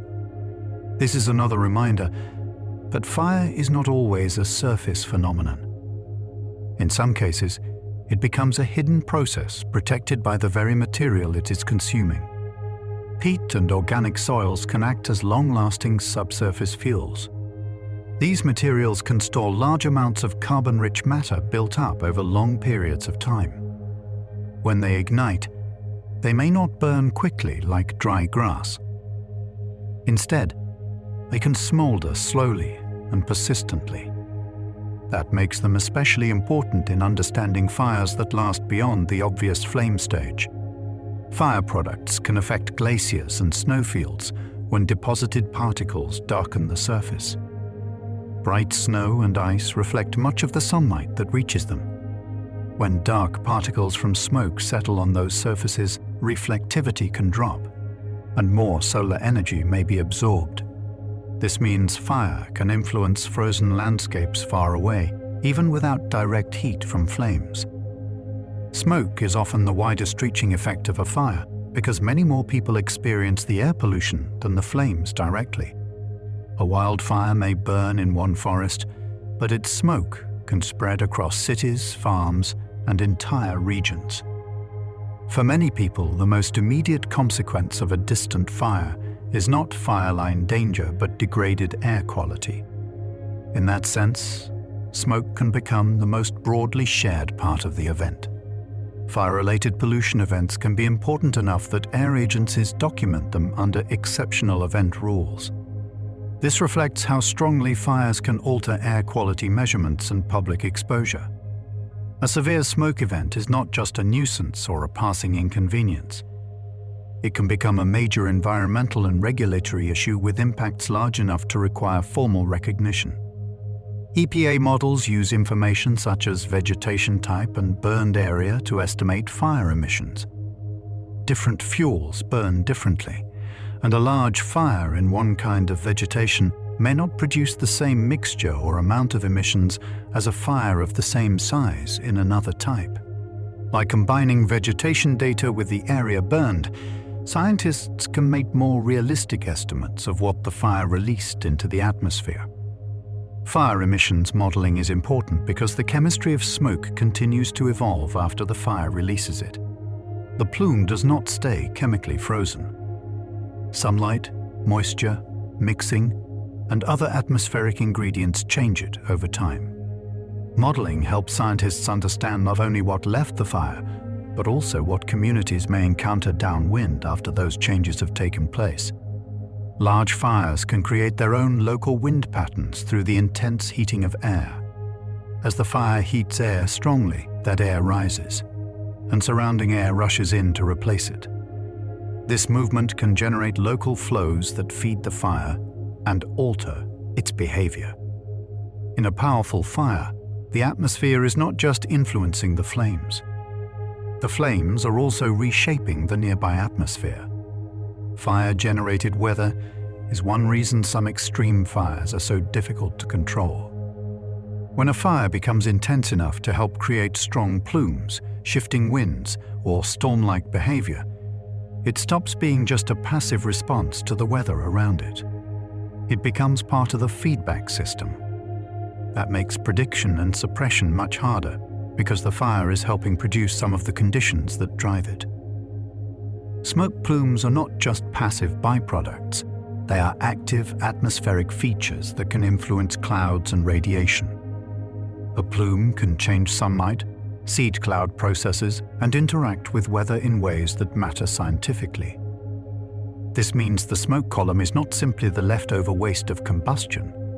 It is part of the fire's larger environmental footprint. The effects of wildfire smoke can vary strongly from year to year depending on the fire season.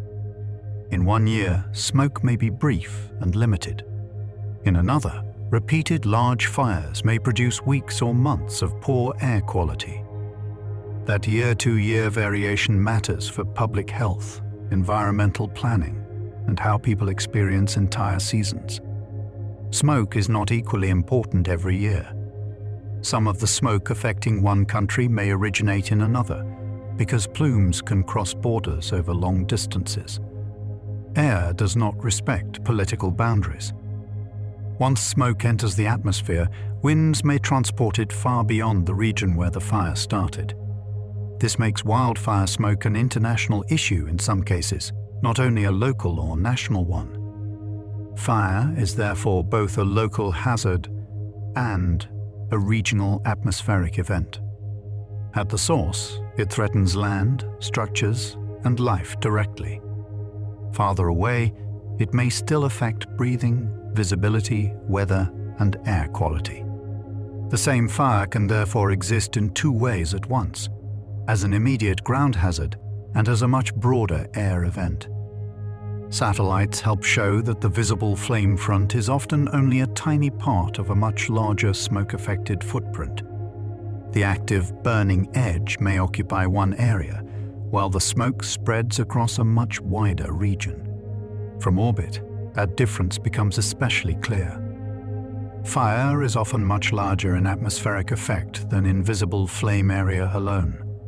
Fire radiative power is one way scientists estimate how energetically a wildfire is burning. This measurement is related to how much radiant energy the fire is giving off, and can provide clues about how active or intense the burning is. It gives researchers another tool for understanding fire behavior from a distance, especially when direct measurement on the ground is difficult. Fuel moisture can change modeled burned area and fire radiative power because drier fuels usually support stronger burning. When fuels are dry, fires often ignite more easily, spread more efficiently, and release energy more strongly. That means moisture does not just affect whether a fire starts. It can also affect how powerful the fire appears in remote sensing and models. Smoke from fire can worsen indoor air quality when outdoor particles leak into buildings. Closing the door on smoke does not always keep it fully outside. Fine particles can enter through gaps, ventilation systems, and ordinary air exchange. That is why wildfire smoke can affect people even when they remain indoors, especially during prolonged events. Portable air cleaners sized correctly for a room can help reduce indoor smoke exposure. These devices work by filtering particles from the indoor air, lowering the amount of smoke people breathe. Their effectiveness depends on matching the unit to the room and using it properly. They do not erase the problem completely, but they can meaningfully improve indoor conditions. Central HVAC systems can help filter smoke when equipped with efficient filters and run appropriately. In buildings that have such systems, better filtration can reduce the concentration of fine particles indoors. This is important because smoke exposure is often about cumulative breathing over time, not just one brief moment. Better indoor filtration can make a real difference during long smoke events. Fire's atmospheric reach means a blaze in one landscape can alter skies, sunlight, and breathing conditions far beyond the burn scar. People far away may see dimmer sunlight, redder sunsets, or hazy horizons, without realizing how distant the original flames are. Fire therefore changes not only the place that burns, but also the air and light over much wider areas. In homes, cooking is by far the leading cause of fires and fire injuries. This is important because many people imagine house fires beginning from rare accidents or traumatic equipment failures, when in fact, ordinary daily cooking is one of the biggest risks. The kitchen is a place of controlled heat and fuel, and when attention slips, that ordinary activity can become dangerous quickly. USFA estimated about 170,000 home cooking fires in the United States in 2021. That large number shows how common this category of fire is. It is not a rare or unusual household event on a national scale. Cooking fires happen often enough that they form a major part of residential fire safety efforts. Unattended equipment is the leading contributing factor in non-confined home cooking fires. In simple terms, a major danger is leaving heat and food alone when they still need watching. When attention moves elsewhere, small changes in oil, food, or cookware can turn into flames or heavy smoke. This makes cooking fire prevention less mysterious than it sometimes seems. Very often, it begins with a moment of lost attention.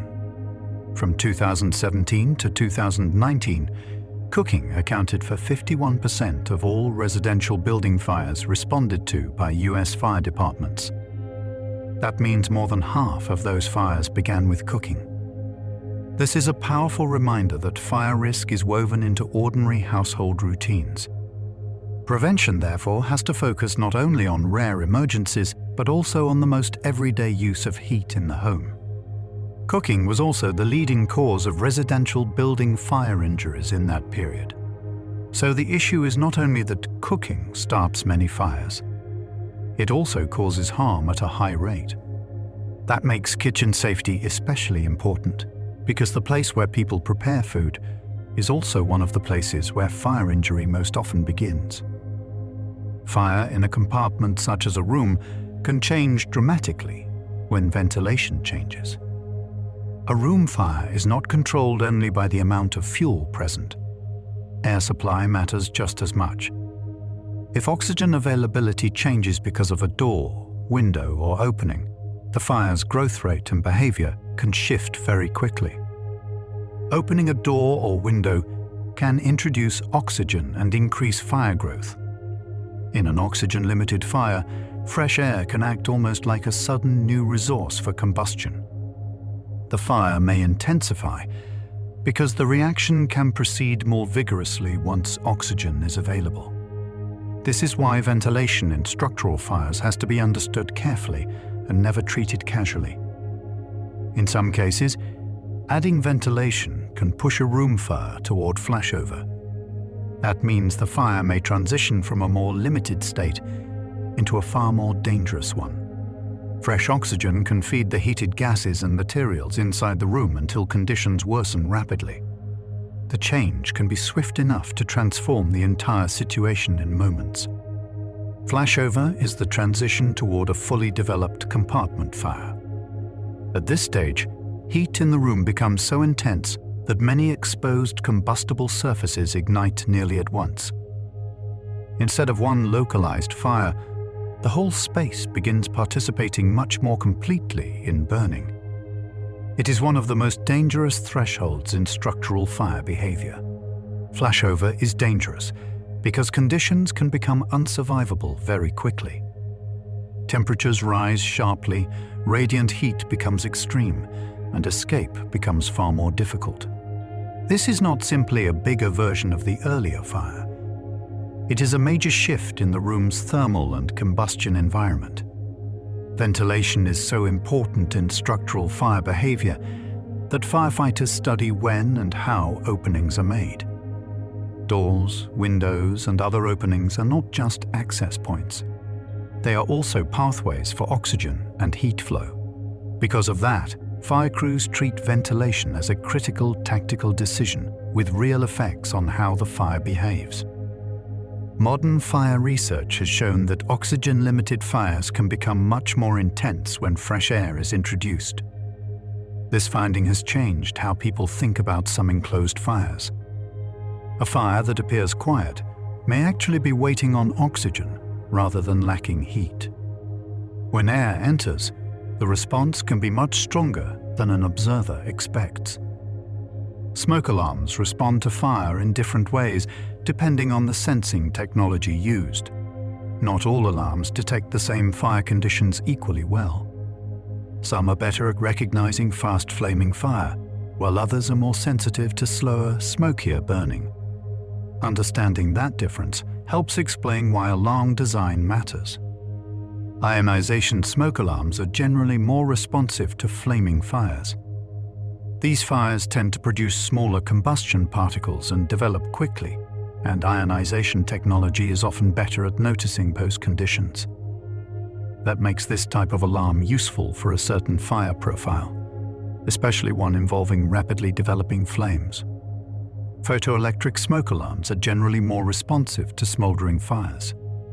Smoldering fires often create larger visible smoke particles before open flame becomes obvious, and photoelectric sensing is better suited to noticing that type of smoke. This makes it especially valuable for detecting some of the quieter, slower-growing fires that still pose serious danger. Photoelectric smoke alarms work by using a light source and a photosensitive cell, with smoke scattering light onto the sensor. Under normal, clear air conditions, the light does not strike the sensor in the same way. When smoke enters the chamber, the light pattern changes, and the device can trigger the alarm. It is a simple but very effective way of turning airborne particles into an electrical warning. Combination or dual sensor alarms are recommended for broader protection because flaming and smoldering fires behave differently. Since no single sensing method is equally ideal for every fire type, combining approaches can improve the chance of early warning across a wider range of conditions. That makes the alarm system more versatile for real-world fire behavior. Smoke alarms should be installed away from kitchens to reduce nuisance alarms.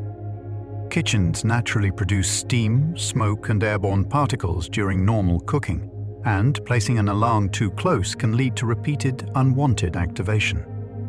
Frequent nuisance alarms may lead people to disable alarms or ignore them, which weakens safety. Placement matters because a warning device has to be both sensitive and practical. NFPA guidance says smoke alarms should be at least 10 feet from a cooking appliance along the horizontal smoke path. This recommendation reflects the need to balance two goals at once. The alarm must still be close enough to give timely warning, but far enough away to avoid reacting constantly to ordinary cooking byproducts. Faultful placement helps preserve both reliability and usability. Smoke alarms do not just need installation, they also need maintenance to remain reliable. A device that once worked perfectly can become less dependable if it is neglected over time.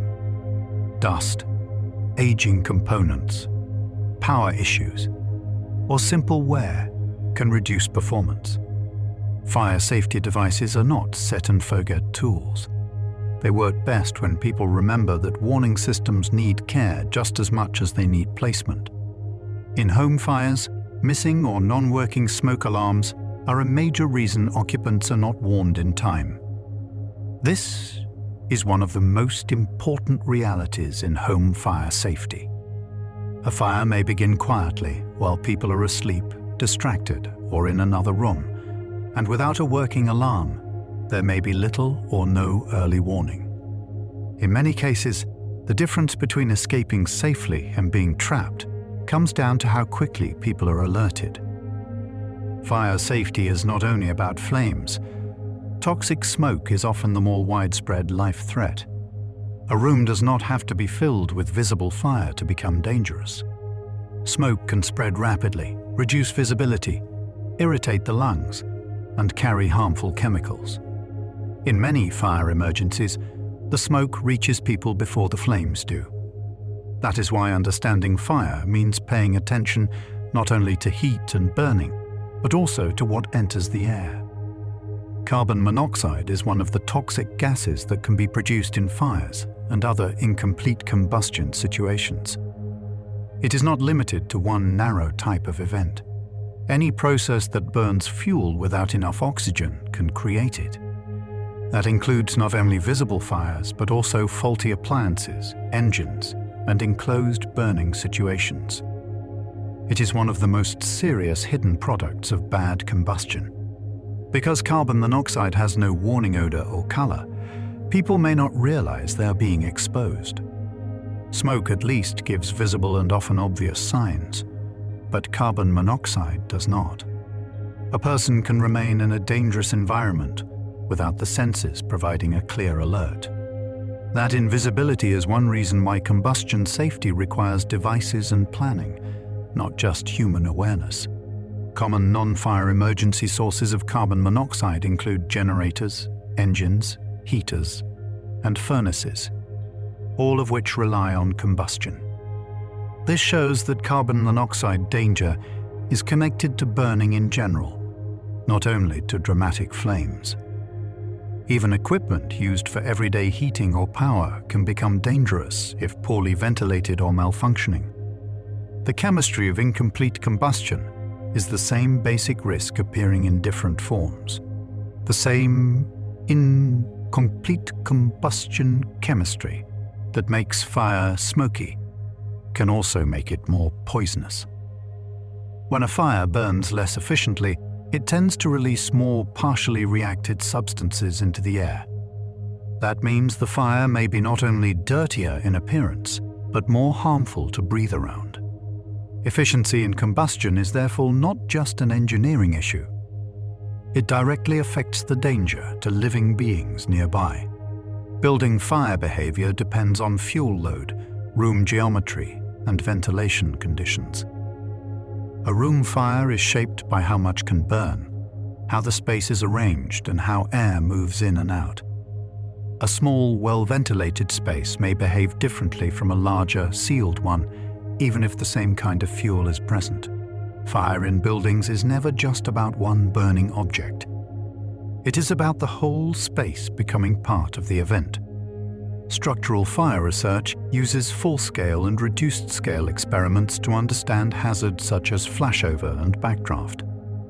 Scientists and engineers do not study fire only through theory.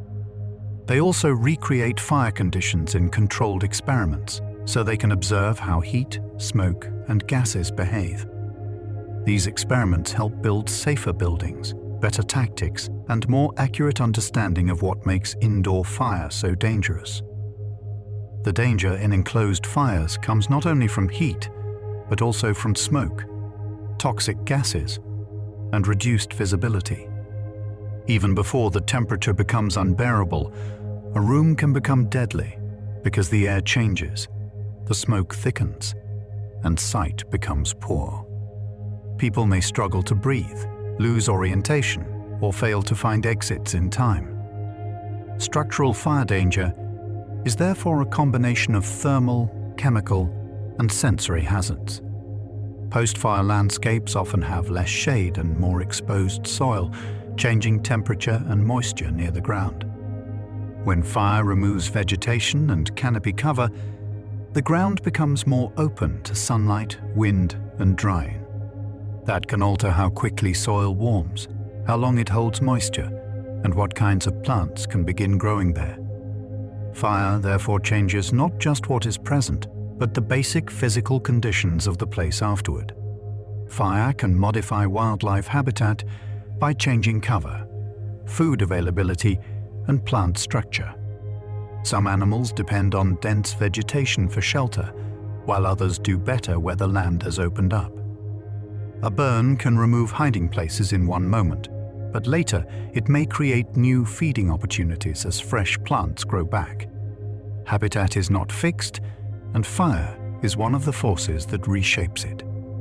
Some animals benefit from recently burned areas because new growth can be nutritious and easier to reach.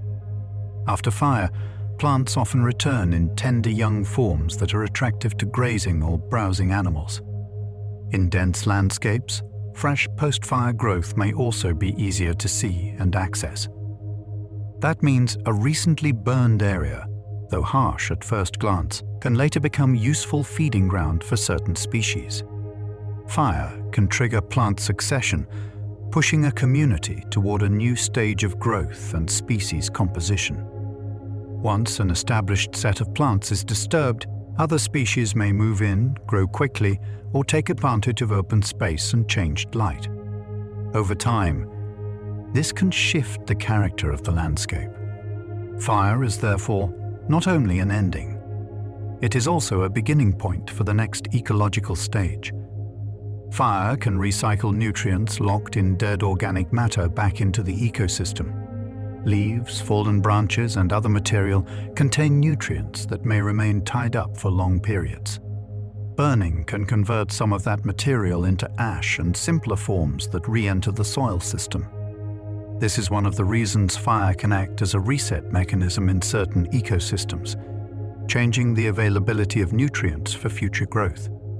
Fire can reduce accumulated litter, exposing mineral soil that some seeds need. A thick layer of dead material can block seeds from reaching the ground conditions required for germination. By tearing away part of that layer, fire may create a more suitable seedbed. In those cases, burning is not merely removing what was there before. It is opening physical contact between future plants and the soil they need. Some ecosystems become less healthy when fire is excluded for too long. If a landscape evolved with periodic burning, the complete absence of fire can change it in ways that reduce ecological balance. Fuels may accumulate, certain species may dominate too heavily, and conditions may drift away from what the system historically maintained. Fire exclusion is not always neutral. In some places, it creates its own kind of imbalance. Fire exclusion can allow fuel buildup that later supports more severe burning. When dead wood, dense undergrowth, and surface litter accumulate for long periods, a future fire may find far more material ready to burn. This can make later fires more intense and harder to control. In that way, the absence of smaller or more regular fire can help prepare the stage for larger and more damaging fire. Invasive species can alter fire regimes by changing the type, amount, or continuity of fuels. A new plant species may dry differently, burn differently, or connect the landscape in new ways. That can change how often fire occurs, how fast it spreads, or what severity it reaches. Fire and invasive plants, therefore, can reinforce one another, making ecological change move faster than expected. Fire management plans in parks often combine suppression, prescribed fire, and mechanical treatments depending on local goals. No single method solves every fire problem.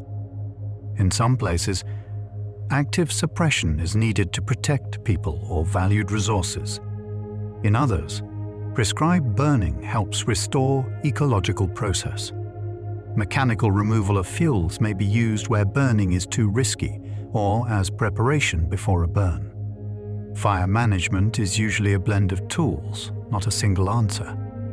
The ecological role of fire differs so much by place that a beneficial fire in one ecosystem can be harmful in another. A low burn in one forest might support regeneration, while a similar fire in a different landscape might damage species not adapted to it. This is why fire science must be local as well as general. Broad principles matter, but place-specific ecology matters just as much. Fire can influence stream and riparian systems, not just forests and grasslands. When vegetation burns near waterways, shade, runoff, sediment movement, and organic input can all change. Water systems are linked to the surrounding land, so burning upslope or along stream edges can affect what happens in the channel itself. Fire ecology therefore reaches into aquatic environments too. Managers study prescribed fire partly to understand whether it reproduces key wildfire patterns or creates different ones. A planned burn may reduce fuel and mimic some natural effects, but it may not match wildfire exactly in intensity, patchiness, or timing. Studying the differences helps managers understand what prescribed fire can achieve well and where it may fall short as a substitute for natural fire regimes. Burn patterns influence forest structure after fire, affecting which trees survive and how regeneration occurs. If one patch burns lightly and another severely, the future forest will not rebuild in the same way across both places. Some areas may keep older trees, while others may be dominated by young regrowth. The pattern of burning becomes part of the blueprint for the future landscape. Fire frequency can interact with climate change, making some formerly familiar patterns less reliable. Landscapes that once burned at long intervals may begin burning more often, and systems adapted to one rhythm may struggle under another. The meaning of a fire cannot always be judged by past patterns alone, if the climate context around that fire is changing as well. Repeated severe fire can push vegetation toward new community types if recovery is interrupted. If an area burns intensely and then burns again before the original vegetation fully returns, the system may shift toward a different mix of plants. In that sense, the timing between fires can matter almost as much as the fire itself. Recovery needs time, and when that time is lost, the direction of the ecosystem may change. Fire creates patchiness across landscapes, and that patchiness can be ecologically important. A burn is rarely perfectly uniform. Some places may be untouched, some lightly affected, and some heavily burned. That variation creates different conditions for plants and animals, and those differences can support ecological diversity. Patchiness means that after a fire, different nearby areas may recover in very different ways. One patch may sprout quickly, another may stay open longer, and another may retain older vegetation that never burned fully. These nearby contrasts shape habitat, shade, soil exposure, and plant competition. Recovery is often a mosaic rather than a single, even process. Some burned forests contain a mix of untouched patches. lightly burned patches, and severely burned patches all in one event. This kind of complexity matters because the fire's effects are not evenly distributed. It also means that a single fire can create many ecological outcomes at once, from survival to renewal to major restructuring of the forest. Fire ecology is therefore about patterns, not just about whether an area burned or did not burn. The timing, severity, arrangement, frequency, and spatial variation all matter. A simple burned versus seen-burned view misses much of the real story. To understand fire ecologically, it has to be seen as a patterning force across space and time. Fire can also influence erosion and debris flow risk after vegetation and litter are removed. Plants help hold soil in place, slow water, and protect the surface. After a severe fire removes that cover, rain may move more quickly over the land and carry soil or debris with it. This means one fire can lead to later hazards that appear only when storms arrive. Water quality can be affected after fire through ash movement, sediment changes, and altered runoff. Streams and reservoirs may receive more material from the burned landscape, and that can change clarity, chemistry, and ecological conditions. Fire's effects on water are therefore not limited to the moment of burning. They can continue as the land responds afterward. Post-fire stormwater runoff can increase when soils and vegetation have been altered by burning. Without the same plant cover and surface structure, water may flow off the land more rapidly rather than soaking in.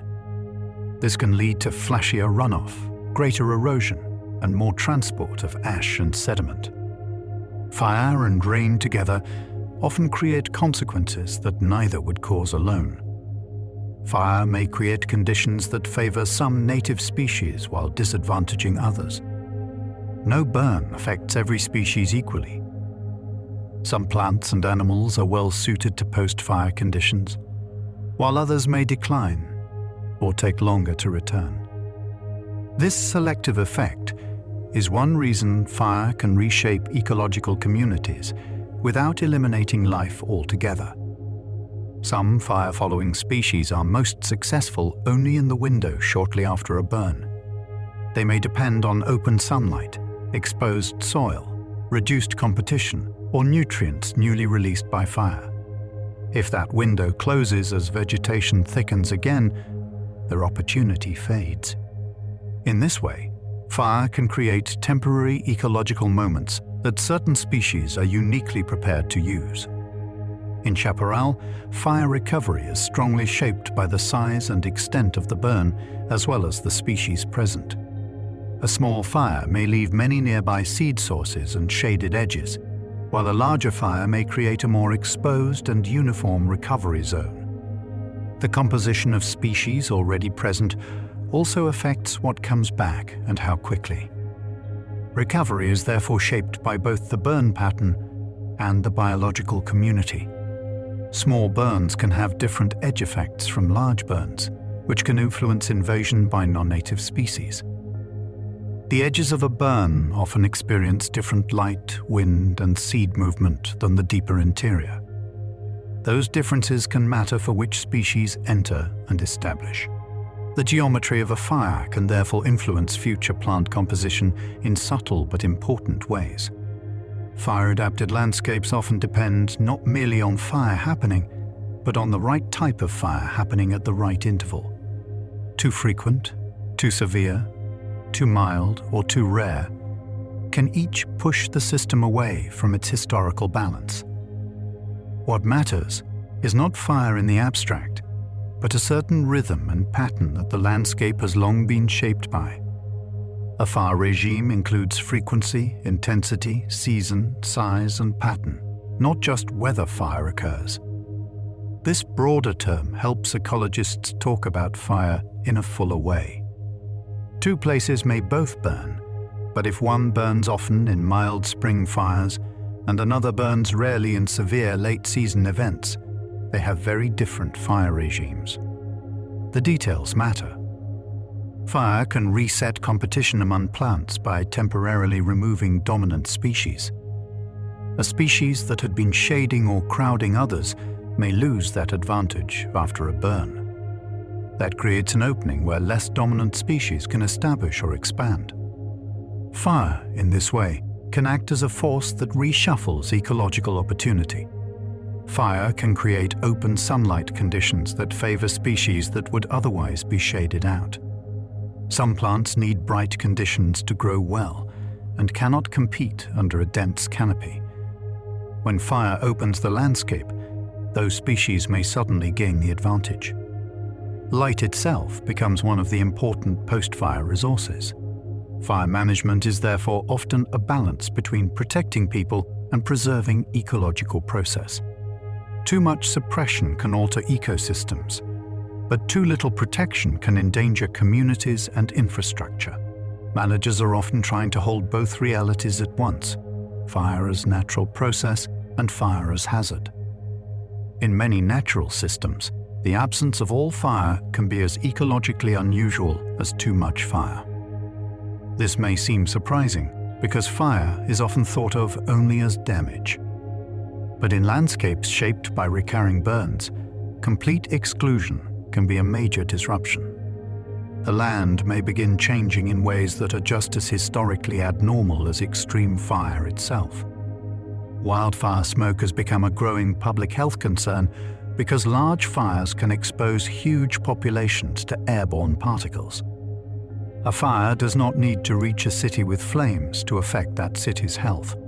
If smoke spreads widely enough, millions of people may breathe degraded air.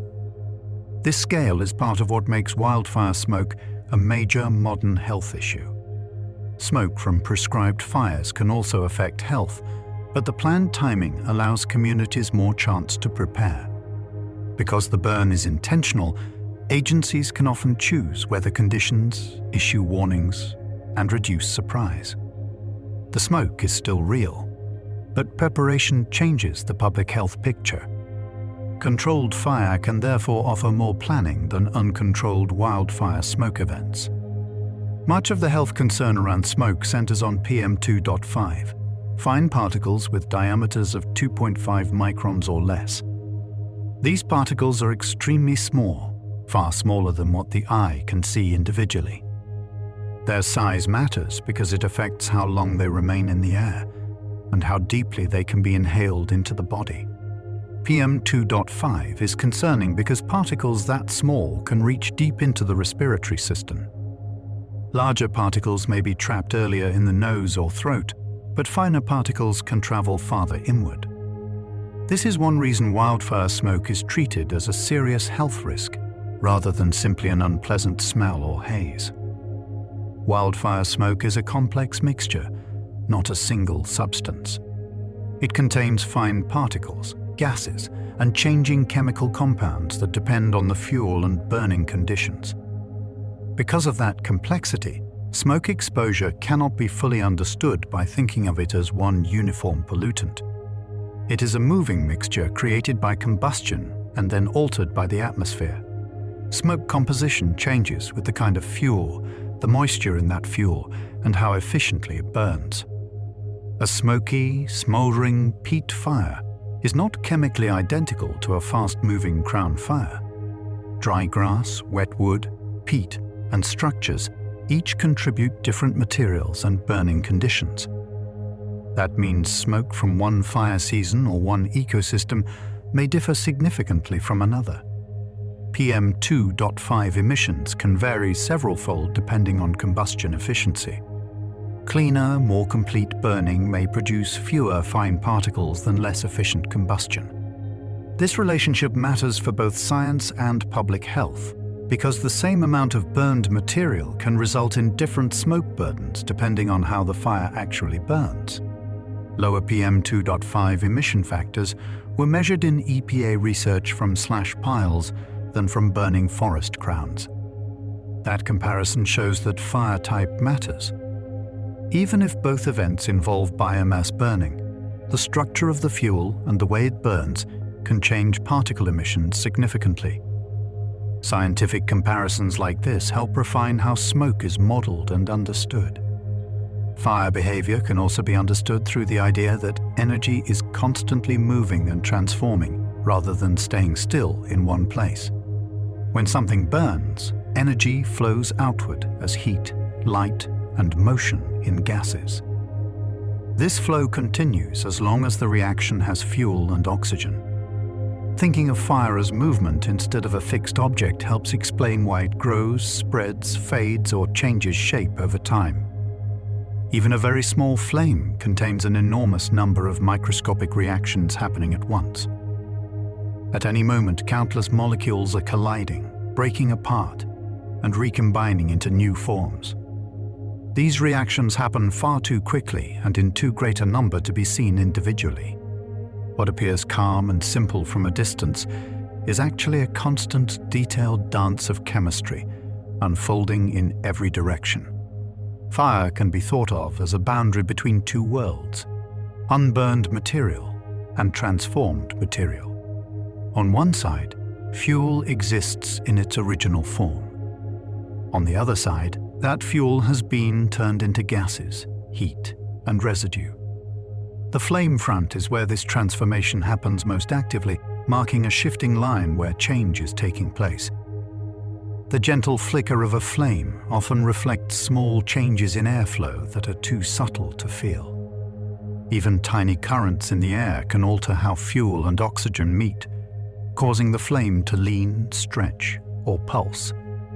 This makes fire highly sensitive to its surroundings. What looks like randomness is often a visible response to invisible motion in the air. The steady glow of embers represents a slower and quieter form of energy release compared to open flames. While flames are fast and bright, embers hold heat and continue reacting at a more gradual pace. They can remain warm long after visible flames disappear, slowly releasing stored energy into their surroundings. Fire can create its own patterns of light and shadow that move continuously. As flames rise and shift, they cast changing shapes that dance across nearby surfaces. These patterns are not fixed because the flame itself is never completely still.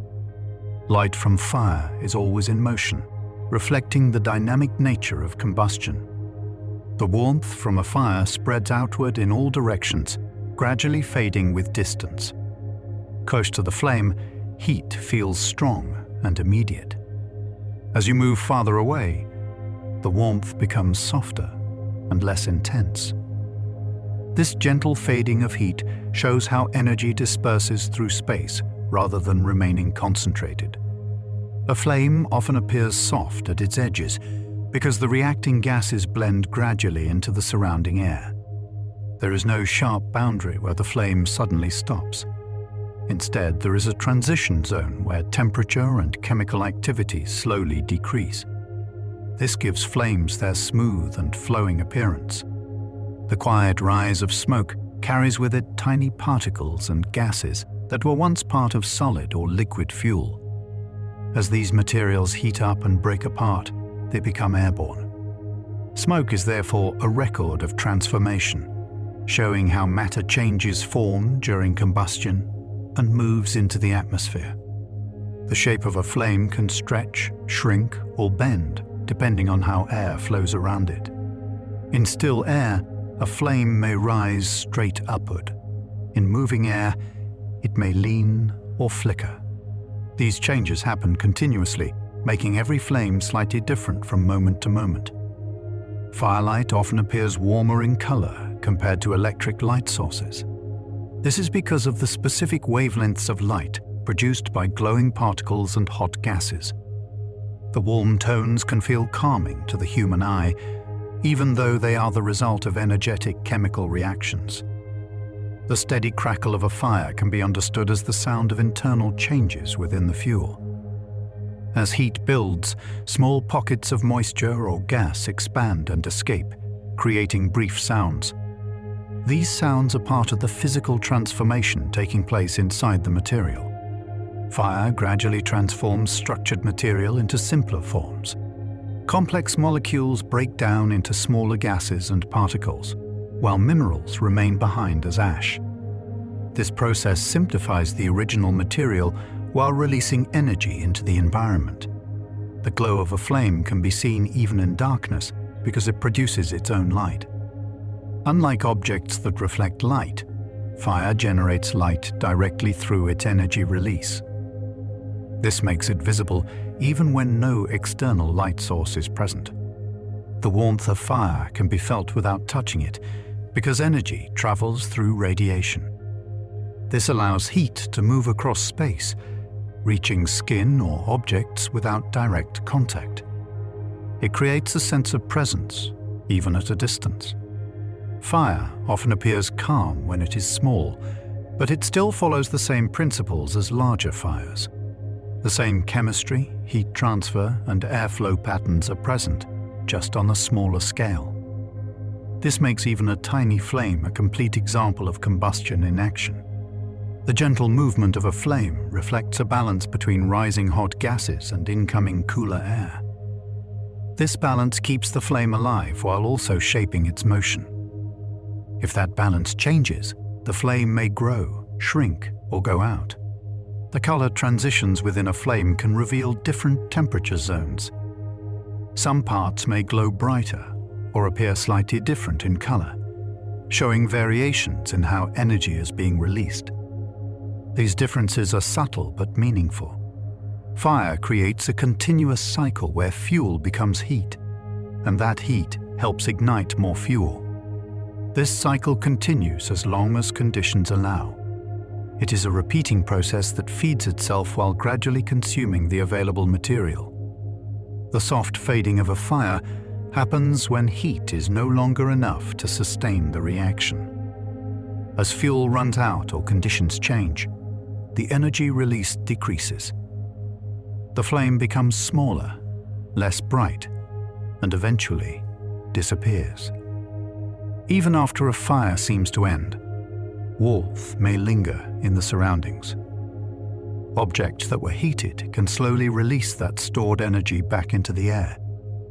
This gentle cooling is the final stage of the energy's journey. Fire can be seen as a temporary state where matter passes from one form to another. It does not last forever in one place, but moves and changes as long as fuel is available. Once the fuel is gone, the process comes to an end. The light from fire can create a sense of depth and motion in its surroundings. Shadows shift, surfaces glow, and the environment appears to move with the flame. This visual effect is part of what makes fire so captivating to watch. The steady rhythm of a flame can feel almost like breathing, expanding and contracting slightly as conditions change. This gentle variation gives fire a living-like quality, even though it is purely a physical process. Fire's warmth can create small air currents that are barely noticeable but still present. These currents help carry heat and smoke upward, shaping how the fire behaves in its environment. The final traces of a fire often appear as faint glowing embers before fading completely. These last signs show that the reaction is slowing, with less energy being released over time. The quiet end of a fire is not sudden but gradual, as energy disperses and reactions slow. This gentle ending reflects the natural balance between energy release and energy loss. Fire leaves behind changes that can still be observed after it is gone. Ash, altered surfaces, and warmed air all show that a transformation has taken place. The calm after a fire reflects the return to a more stable state, where energy is no longer being rapidly released. The environment settles, and the process comes to rest. Fire's presence is always temporary in one place, even though the process itself can happen again elsewhere. It moves from one moment to the next, shaped by conditions. The glow of firelight often softens as the flame weakens, becoming less intense and more diffuse. This fading light mirrors the reduction in energy being released. The warmth that remains after a fire fades can feel gentle and lingering. It slowly blends back into the surrounding air, becoming less noticeable with time. The transition from flame to darkness is gradual, as light diminishes rather than stopping instantly. This creates a smooth ending to the visible part of the fire. Fire's effects continue briefly after it is gone, as heated materials cool and return to their surroundings. This cooling phase is the final step of the process. The stillness that follows a fire contrasts with the motion that came before.